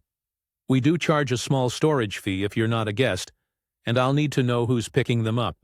He nods like it's no big deal and actually asks for one of those little claim tickets we use for luggage storage. Like he's done this before. That was red flag number 1. I'm filling out the stub when suddenly, over our radio system, I hear chatter from our security guard. Marcus PD inbound heads up, coming through the lobby. I look up at the cameras and see 3 uniformed Austin PD officers walking in with that purposeful stride that says, "We're not here to ask about pool hours," and who do they beeline straight toward? Yep, Mr. Shirtless. The second they step in, one officer says, "Sir, put the bags down." Another whips out the cuffs. Shirtless guy starts protesting. "Man, what is this about?" But within 10 seconds you hear that unmistakable metallic click of handcuffs snapping shut. Now here's where I apparently decided to get a little too sassy for my 16.50-hour paycheck. Because while all this is happening, shirtless guy twists his neck toward me and yells, "Hey, you said you'd hold my bags. They're supposed to stay here." And without even thinking, I slid those duffels right back across the counter toward the cops and said loud enough for the entire lobby to hear, "Nope, these are his. We don't hold evidence. This is a hotel, not felony coat check." The whole lobby, 2 families waiting for check-in, a business dude on his laptop, and even Marcus at the far end, just bursts out laughing. The cops smirked, though. They tried to stay professional. Shirtless guy? Not laughing.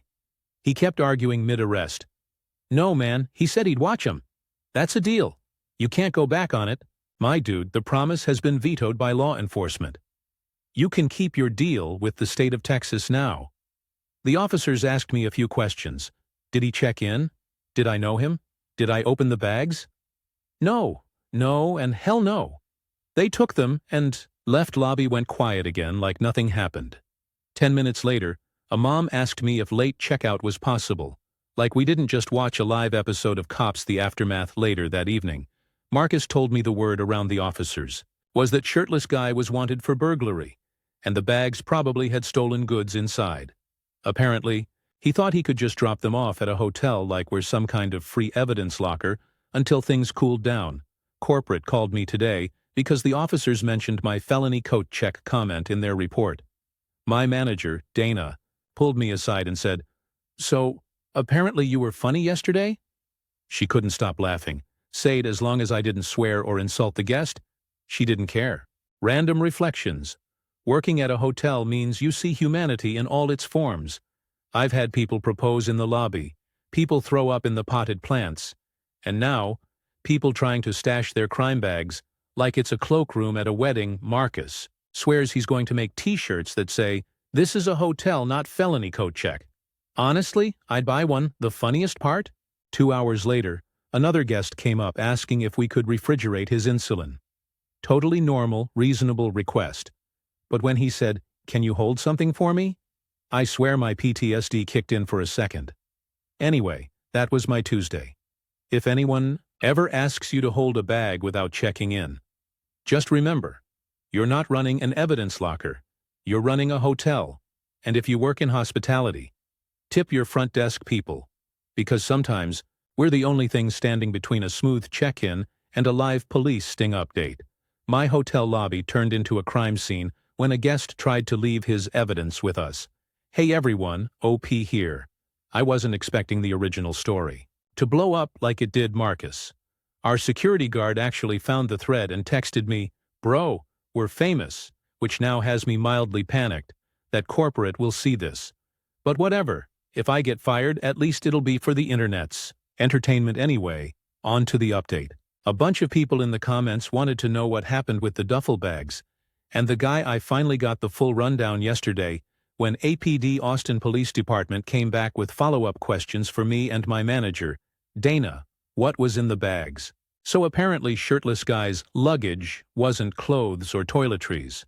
The bags were stuffed with electronics, laptops, tablets, cameras with serial numbers, filed off designer handbags, think Gucci, Louis Vuitton, Prada jewelry, some still, with store tags attached and, because why not, a literal crowbar and bolt cutters. Basically, it was like a grab-and-go burglary starter. Pack turns out he was part of a string of recent break-ins in the downtown area. Police had been watching him for a while, but what they didn't expect was for him to waltz into my lobby shirtless, hand over his loot, and ask for a claim ticket like he was checking a coat at prom. The arrest. The funniest and also dumbest part. He actually argued with the cops all the way out the door. Marcus said the last thing he heard him yell was, "Yo, that dude at the desk owes me a receipt." Buddy, the only receipt you're getting now is from the justice system. How this hit the hotel, so here's where it gets spicy for me. After the police hauled him off, they left us with an evidence slip for the bags. Corporate freaked out because anytime police and property show up in the same sentence, they imagine lawsuits.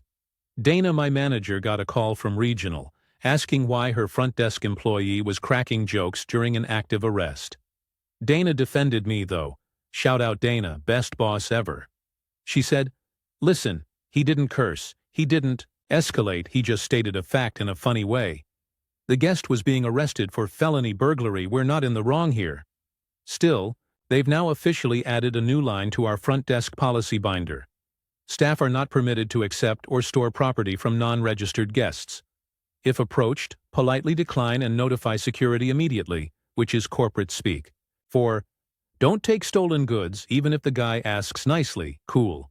Thanks for the memo, Marcus, and the felony coat check t-shirt.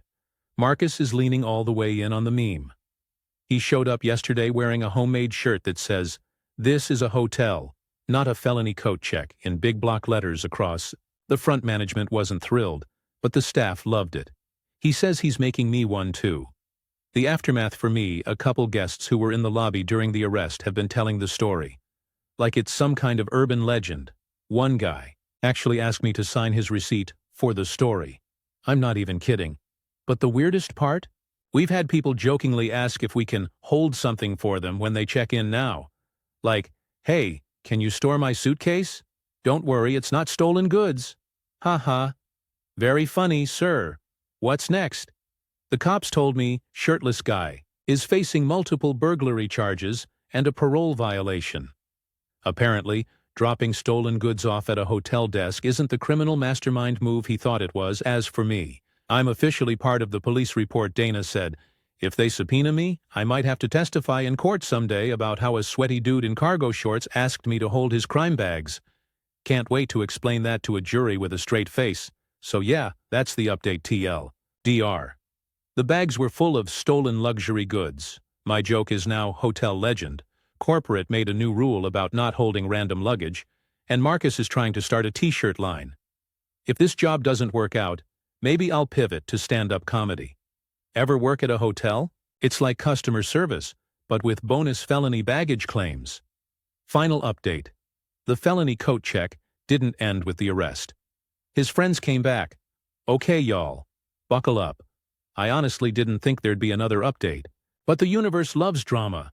Apparently, a week after shirtless guy's arrest, I thought the whole thing was done. Police took the bags. Corporate scolded me for inappropriate commentary during a detainment. Marcus made shirts. Life moved on. Then Saturday night happened. The return of the friends. It's 9:45 p.m., lobby's quiet. I'm scrolling through check-ins when two dudes walk in. Both wearing hoodies, backpacks slung, one chewing gum like he's in a Fast and Furious audition. "Yo," hoodie one says, leaning on the desk like we're buddies. "We're here to grab our friends' bags." Every nerve in my body said, "Oh no, I play dumb bags. Do you have a reservation with us?" No, man," hoodie number two cuts in. "Our boy dropped some stuff here last week. Big duffels. He said the hotel was holding it for him." Y'all, my soul almost left my body. The standoff, I keep my voice calm. And corporate, "I'm not sure what you're talking about, but we don't hold property for non-guests. If your friend left something, he'll need to come back himself." Hoodie number one smirks. "He can't. He's tied up." "Oh, we know, pal." Then he leans closer. "So just give us the bags, no big deal." Meanwhile, Marcus is at his security post watching the cameras. He sees my panic face, and within 20 seconds he's in the lobby, all 6'3" of him. Arms crossed, Marcus. "Gentlemen, what bags?" The air shifted. Suddenly, they weren't so cocky. Hoodie number two mutters, "We don't gotta explain ourselves, Marcus." "Correct, and you're not getting anything." "Time to go." The cops get involved. Again. They lingered for a minute, whispering to each other like they were deciding whether to push it. I stayed behind the desk silently praying. Finally, Marcus just pulls out his phone and says, "Cool. I'll let APD know you're here looking." For evidence, they bolted like full-on, sprinted out the doors and across the parking lot. Marcus called the cops anyway. They rolled up about 15 minutes later, took statements, and said they'd been expecting something like this. Apparently, shirtless guy's crew didn't know the police already had the bags, and they thought the hotel was still holding them. The officers basically told us, "If anyone else shows up asking about duffels, call us immediately. corporate's reaction. So the next morning, I write up the incident report. Dana manager forwards it to corporate. Their response? Please refrain from using phrases like felony coat check in official documentation. Excuse me, I'm sorry. But what do you want me to write? Two gentlemen attempted to retrieve their clearly not stolen duffel bags of mystery? Anyway, Dana said she has my back. I'm not getting fired. Corporate just doesn't like when staff go viral for being funny instead of bland robots. The cherry on top. Here's the kicker. Guess who I got a Facebook friend request from the next day? Shirtless guy's momai nearly threw my phone across the room. Declined, obviously, lady. I don't want to join your family tree of chaos. Where it all stands now. The bags are with police, as evidence. Shirtless guy is still in jail awaiting trials. Friends are on the cops' radar. Marcus is selling felony coat check shirts to the staff. I got mine. It rules corporate hates me but can't fire me because technically I didn't do anything wrong, so yeah. That's the end of the saga. What started as one sweaty guy asking me to babysit his crime stash turned into me almost being the unwilling doorman for a burglary ring. If anyone else shows up asking for luggage, I'm just gonna hand them a glass of hotel water and call the cops immediately. TL. DR. Shirtless guy's friends showed up demanding the bags. Security Marcus, hero of the story, shut it down. They ran. Police confirmed it was a burglary crew. Corporate hates that I'm funny. Marcus made merch, stories. Number 26. I exposed my ex-husband's lies to my son. When our son was around 8 years old, my husband started acting different. More secretive and accusing me talking with a guy friend or being friendly to the barista equals straying eyes. I found out a couple months later he was having an affair with his coworker. I immediately filed for divorce and left him, and we had joint custody of our son. Of course, I constantly reassured him that the divorce wasn't his fault. I didn't want him to hate his dad because of his love for me, so I just lied about the reasons and said that adults grow apart sometimes, and that's just how it is. But for some reason he was never convinced. Well, I now know the reason. Years have passed. I just found out that my son thinks the divorce was my fault. I was livid when he mentioned it to me, not mad at him, of course. He told me that ever since I started dating my new boyfriend, his dad revealed the truth of the divorce, which is that I got paranoid, disrupted his work life, became distant, and best of all, I cheated on him. I can tell you right now I did not. I confronted that piece of shit, and he got flustered, started screaming cuss words at me, cussing out his own son in the process. He told me that it's all because I didn't forgive him, and that I'm rubbing my new boyfriend in his face. I'm literally not. I don't want the two of them mingling. So of course I come back home and tell my son the whole truth. He's refusing to talk to his father now, and doesn't want to go over to his house. I'm being cussed out by his side of the family for ripping a father away from his son, but I couldn't care less. Update. My son has gone fully no contact with his bio dad. As for his emotional state, the shock has subsided a bit, and has been replaced with anger. When he made his decision final, I got a death threat from my ex-mill. My ex-ill started harassing my own parents, and my ex-husband showed up at my door angry and drunk. I've kept records of everything that they've done, until now I called the police and had my ex escorted off the property when he refused to leave, and started to get violent with my boyfriend. I thought about hiding all this from my son, because he's had enough of a shock. I figured that lying to him in the first place is what got us into this mess, so he knows everything. The good news is that they've stopped harassing me for the time being. I guess the police escorting my ex away from my house was a wake-up call from them.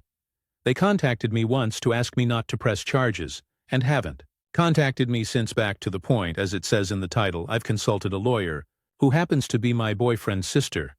I'll start off by saying that the comments under my OG post were right. I remember a few people pointing out that maybe my ex-mill and ex-sil don't know the whole story, since my ex-husband isn't to be trusted. That made me realize how it's an actual possibility, and I ended up contacting them. Here's what they thought happened. Years ago, I cheat on my ex with my neighbors, go on drugs, become paranoid, and take away his privacy. Current time. I'm jealous of the promotion my ex got and want to ruin his relationship with our son. So I feed him lies and cause a rift. Cherry on top. My boyfriend is a drug addict and an ex-criminal who's a bad influence on my son. They're now going against their own son and have agreed to give testimonies if needed. I've been keeping a record of all texts, mails and calls, every single time he threatened to kill me or me. The witness statements of my neighbors have been collected from when he came to our house drunk and angry. I have recordings of his behavior as well. A police report has been filed for assault punching my boyfriend, trespassing and property damage.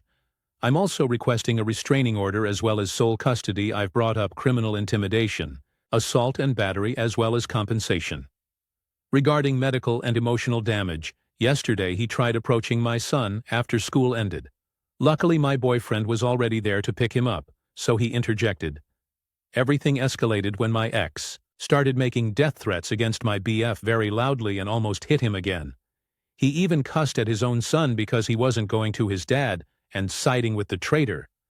Not sure how my boyfriend is traitor, but whatever. He was threatened by security and finally left my family alone. Last night he called me full-on crying and sobbing, begging me to let him see his son and that he's so incredibly sorry. I felt guilty inside, but I held out, and I'm glad I did, because his sobs turned into loud screams and threats. Because I've isolated him not only from his son but also from his mom and sister. He said that he's going to kill me with his own hands and proceeded to describe, in explicit detail, how he'd me with his buddies and dispose of my body afterwards. Too bad that I'd already hit record. I feel heartbroken that all of this is happening. He may not have been the best dad, but he still was there for our son and acted like the father figure I wanted him to. Now it's all gone to shit. My son is so incredibly shaken up. I'm spending a lot of time with him, letting him cry and talk to me about whatever he wants. I'm thinking of putting him in therapy. Like I am, he's gotten a lot closer to my boyfriend over this course of time as well. Everything just feels so exhausting right now. But I know that when it's over, I can hope to have some semblance of peace, TLDR. I told my ex-in-laws that I'm not the bad guy. My ex-husband is. They're now on my side and in pressing charges about assault, battery, trespassing, pressing for sole custody, getting a restraining order, etc. Stories number 27. Catcall me? I'll make you wish you were never born. Oh no, it's the consequences of your actions. If there's one thing I know, it is that self-care is care, full stop. My weekly self-care is a manicure and polish change, scheduled lovingly and regularly by my partner. 3 weeks ago was one such appointment, and I'd just walked out of the salon to my car when a poor excuse for a human male offered an, "Oh honey," in the most lecherous tone possible. I am 33. Been ogled and catcalled since I was about 14. This is nothing new. However, whether due to the area I live, or the fact it is 2025 and this behavior has literally never been acceptable, I genuinely have not been catcalled to my memory for at least a year, 18 months. So when I turned to look at the person who'd unknowingly begun his own destruction, it was with a look of pure, unmitigated disgust. I said, "Is that how your mother raised you? You should be ashamed of yourself." He didn't expect me to talk back. He thought I would put my head down, ashamed of existing, my new nail joy stolen when it had so recently been full and loud. Instead, he looked down, mumbling an, "I apologize," like an ill-behaved child caught with his hand in the cookie jar. The immediate regret was palpable. I could practically smell it in the air, but no, I'm not done. I went on, "Do you? Because it seems to me, had I not called you out, you'd have been happy to sit here gleefully chuckling. You know what you should do? Call the most important woman in your life and apologize to her for your behavior. In addition, go ahead and find the tree supplying your oxygen and apologize to it as well. Fuck you." His windows were up before I'd shut my own door. Bet he'll rub his 2 brain cells together before he tries that again. Stories number 28. Outperformed by a girl? This happened to me in high school when I was 17. My dad built wooden shipping pallets for a living. And for my high school summer job, I would saw the 2A3s and 2A4s at the shop for this purpose. It was obviously boring AF to saw wood for 7 hours a day, so I pushed myself to see how much of each size I could get done in a shift. My first summer 16, I was the only one doing this task, But the next summer I was splitting the job with a dude named Jody, who was 21 at the time. We worked opposite days, so I never saw him at work. One weekend, I was at a house party, and Jody approached me to basically give me shit, that I was making him look bad. Apparently what I was doing in one shift would take him upwards of 3 to complete, and he was tired of being made fun of. My dad kept the guys in check, and if he wasn't there, his buddy Raymond did, but it was all dudes and pretty toxic. I can only imagine the crap Jody was getting about a teen girl showing him up. Was obviously not my problem, nor did I care, so once he finished his tirade I said, "So you're my sister's age at a high school party, and you're complaining that I'm making you look bad because I actually work hard, and you don't?" I know, not the best response, but I was 17, and not the most confident person in the world. But point did get made. He just sort of hung his head in shame and shuffled off. Stories number 29. My neighbors drilled holes in our fence to spy, taunt my dogs with whistles, and pretend they don't know what I'm talking about. So it's been about a year since my new neighbors moved in Vietnamese family. A mother, her baby, and the grandmother who lives in the garage. At first they seemed normal. Now I feel like I'm living in some weird horror drama. The peeping.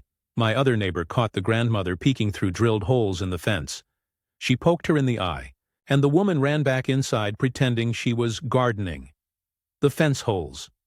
I checked and found dozens of holes drilled into our fence at different angles, even some lined up toward my lounge room and garage.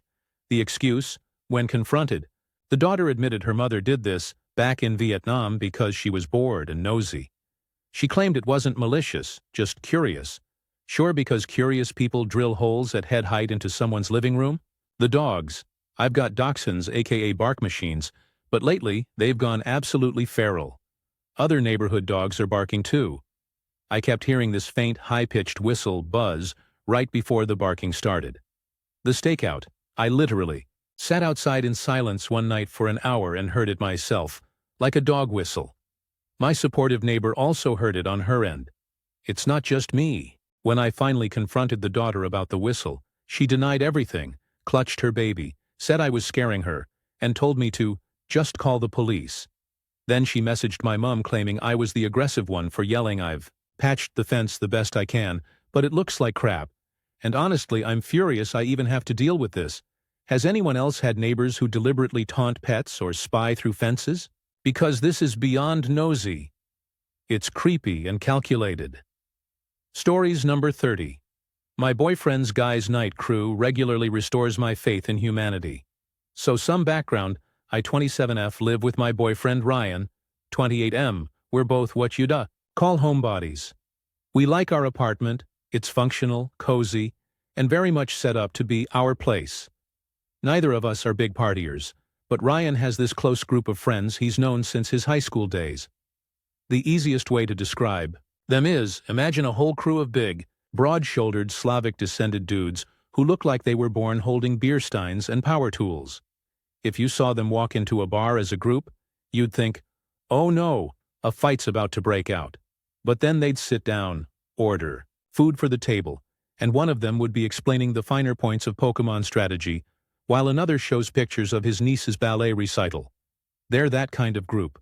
And somehow, they've become one of the most wholesome, respectful, low-key, delightful parts of my week. The cat factor, our cat, Pickles, is a coward. Like the definition of scaredy cat loud noises. He's gone doorbells. He'll launch himself under the bed like he's been drafted for war. He doesn't even like strangers looking at him directly, but these guys? They figured him out instantly. The very first time they came over, they noticed he bolted when the doorbell rang. Next time, I hear my phone buzz before anyone shows up. It's Jake, one of Ryan's friends, saying, "Hey, we're outside, won't ring, don't want to freak out the little dude," and that's just the way it's been ever since. Not only that, but they don't force themselves on Pickles. They don't try to pet him, don't chase him, don't pull the whole, "Come on, kitty." They just exist in his space, and the craziest thing, he now tolerates them, which is basically the feline equivalent of handing out friendship bracelets, the apple juice thing. So here's a funny quirk about me. I don't drink soda. Don't like it. don't drink much alcohol either. But I do love apple juice. When Ryan's friends first started hanging out at our place, I didn't mention it, but Ryan must have told them. Now, every single time they show up, one of them brings me a bottle of apple juice. Sometimes it's the good organic stuff, sometimes it's the store brand, sometimes it's those little juice boxes like we're in 3rd grade again. Doesn't matter, it's always for me, like, who does that? These giant man's man guys, rolling in with their chips and energy drinks, and nestled in the bag is always an apple juice for me. The airflow guy okay. This one kills me. Our apartment building is old, European-style construction. No vents, weird airflow. Basically, in order for the place not to feel like a sauna or an icebox, you have to play this little game of which doors stay open and which stay closed. I'm very particular about it. Well, apparently Andrew, one of the quieter guys, noticed. Because now, every time he passes through the hallway, he'll casually ask, "This one closed? This one open?" And he's always right. Like, scarily right. Sometimes I'll change my mind mid-evening and he'll just nod like, "Yeah, figured you'd want it the other way once the heat kicked in." And then he'll line up everyone's shoes neatly by the door before he sits down, because he's usually the last to arrive. I didn't even notice he was doing it for months. Ryan pointed it out one night and I was like, "Oh my God, you're right, wholesome chaos, they're actual hangouts?" They're the opposite of wild, mostly quiet gaming sessions. Lots of inside jokes, some trash talk, but never mean-spirited. They clean up after themselves. They don't stay obnoxiously late. They're mindful of neighbors and the cat. But the little, wholesome things they do are what stick with me. Like when Chris, who just got new glasses, came over, I told him, totally honestly, "Those make you look like a well-mannered intellectual who'd only have your best interest at heart." And I swear, this 6'2" gym rat went red in the face and could not stop smiling. He kept repeating, "That's exactly what I was going for." All night he even texted Ryan later like, "Tell her thanks again. That meant a lot." Or when Mark noticed we were out of paper towels and left money on the counter the next day to cover the cost. Like it was some sacred debt, I Venmo'd him back, obviously, or when they brought Pickles, a tiny toy mouse, from the boys, after he finally sat in the same room as them, without running away. The point, I've had roommates, I've had neighbors, I've worked retail and food service and been exposed to every flavor of human. And let me tell you, these guys have single-handedly restored my faith in humanity more times than I can count. They're big, loud-looking dudes who could probably bench press a car, but they're also the type to quietly line up shoes, ask about airflow, and bring you juice just because it makes you happy in a world where so many stories about guys' night end in beer spills, broken furniture, or some tragic police call. I somehow lucked into the softest, most wholesome version of it. Bonus. Last weekend they were leaving and Jake goes, "See ya, Pickles." And the cat didn't run. Just sat there, blinking slowly at him for cat owners. You know? That's love TLDR. My boyfriend's group of intimidating-looking friends turned out to be the most respectful, wholesome, apple juice-bringing, cat-friendly guys ever. Guys' night at our house is less chaos and more faith in humanity restored. Update. Guys' night at our house. Hey everyone, I didn't expect the original post to blow up the way it did. Honestly, I wrote it on a whim because I thought the world could use some wholesomeness. Reading through the comments made me realize how rare it is to find a group of people like this, and it made me appreciate them even more, so I figured I'd share what's been happening since then because somehow they managed to get even more wholesome. The cat has officially chosen. So Pickles, our anxious little fluffball, finally did something unprecedented. 2 weeks ago during a gaming night, he jumped up on the couch and sat down next to Andrew, the airflow shoe guy. Not on Ryan, not on me, on Andrew. He just curled up there, loafed, and stayed the entire evening. Andrew froze like he'd just been handed a newborn baby.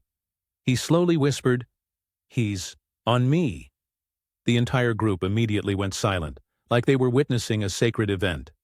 For the rest of the night, anytime someone so much as shifted in their chair, another guy would go, "Shh, don't scare him." Andrew didn't move. For 4 hours didn't even get up to pee.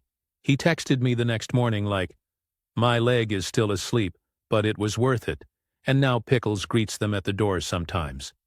He still doesn't let everyone pet him, but he does this thing, where he sits nearby watching, like they're his people now. The apple juice escalated. Remember how they always brought me apple juice? Well, apparently they decided to make it a running joke.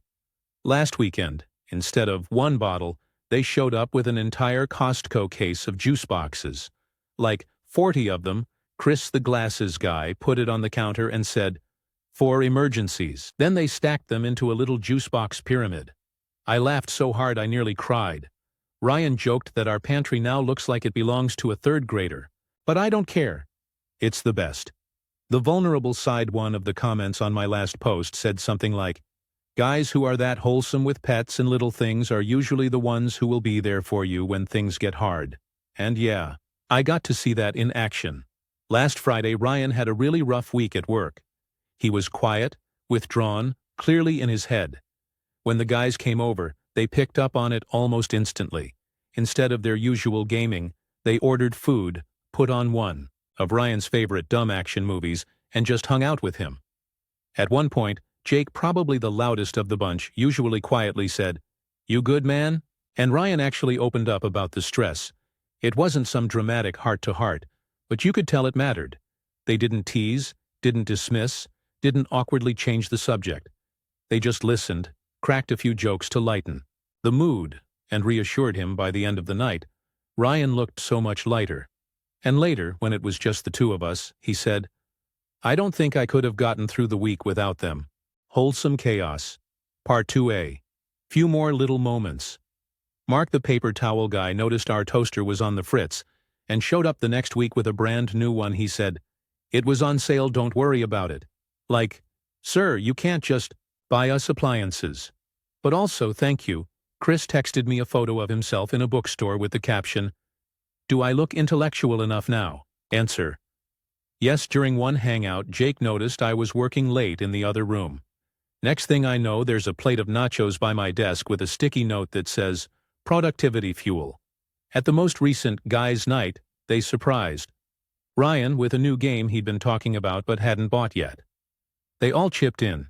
He literally just sat there, speechless, with this goofy grin on his face. Why I wanted to share when I first posted. I thought I was just talking about a bunch of nice guys who respected boundaries and didn't trash our apartment. But it's more than that. They're showing me, and Ryan, that real solid friendships exist. The kind that's built on small, consistent acts of kindness, and honestly, it's teaching me things too. About paying attention. About how the smallest gestures can mean so much. About how showing up for people doesn't always have to be dramatic. Sometimes it's as simple as juice boxes, nachos, or letting a cat pick his human. I don't know, I just wanted to share the update because the world feels so heavy lately. And these guys are proof that there are still pockets of goodness out there. TLDR, Pickles officially sat on one of the guys. Apple juice turned into a Costco-level inside joke. Ryan had a vulnerable moment, and his friends were incredible about it. And I keep finding new reasons to love and appreciate this group of gentle giants. Final update, guys' night at our house. I didn't think I'd be posting again, but after the last few weeks, it feels right to give this story a proper ending. Pickles has officially adopted them. So remember how Pickles finally sat with Andrew? Well, it wasn't a fluke. Now every guys' night, Pickles makes the rounds. He doesn't do laps or cuddles. He's too dignified for that. But he'll hop up onto the couch, sit next to someone different each week, and loaf like he's conducting official cat business. They treat it like an honor system. Whose turn is it tonight? And I swear they all sit there like knights waiting to be chosen by Excalibur. Last time he plopped down next to Jake, and the man fist-pumped the air like he'd just won a championship. Ryan says Pickles has basically knighted them as his uncles. And honestly, he's right. Apple juice. Level 3. The apple juice joke has now escalated into absurdity. They showed up last weekend with custom labels for the juice boxes. Each one had a doodle of my face on it, with property of OP, do not touch. I don't know who printed them, but I nearly spit mine out laughing, and yes, they restocked the juice box pyramid. At this point, we might have more juice than pantry space, a birthday surprise. So here's the big one. My birthday was last week. I didn't expect much beyond Ryan taking me out to dinner, but when I came home, I walked into what looked like the most ridiculous, wholesome ambush ever. The guys were all there. The apartment was decorated with streamers. They'd ordered my favorite takeout 2 different places because apparently I'm hard to feed. And in the corner, a giant handmade card signed by all of them, and stamped with a little paw print they'd somehow gotten from Pickles. The best part? Andrew had secretly been asking Ryan about my airflow door thing. They bought me a small standing fan so I wouldn't have to keep running around adjusting doors. He handed it to me with this big grin and said, "No more airflow puzzles." I almost cried. Ryan's perspective. After everyone left that night, Ryan told me something that stuck. He said, "You know, before these guys started coming around so often, I always thought friendships were kind of shallow, just beers, games, surface-level stuff. But they've shown me what it feels like to really be cared for. And now, I get to share that with you too." It hit me how lucky we are. Not just to have each other, but to have this weird, beautiful, found family that looks out for us in ways big and small. Why this is my final update. I don't think there's going to be a dramatic twist to this story. No betrayal, no sudden fallout. Just a group of kind-hearted guys who keep showing up, and a cat who decided they're worthy. That's the ending. A happy one. And honestly, I think it's rare enough to be worth sharing. TLDR. Pickles has officially adopted the guys. The apple juice prank turned into custom labels. They threw me a surprise birthday party complete with a giant paw-signed card. And Ryan and I both realized how rare and precious this kind of friendship is. Closing this story here with nothing but gratitude.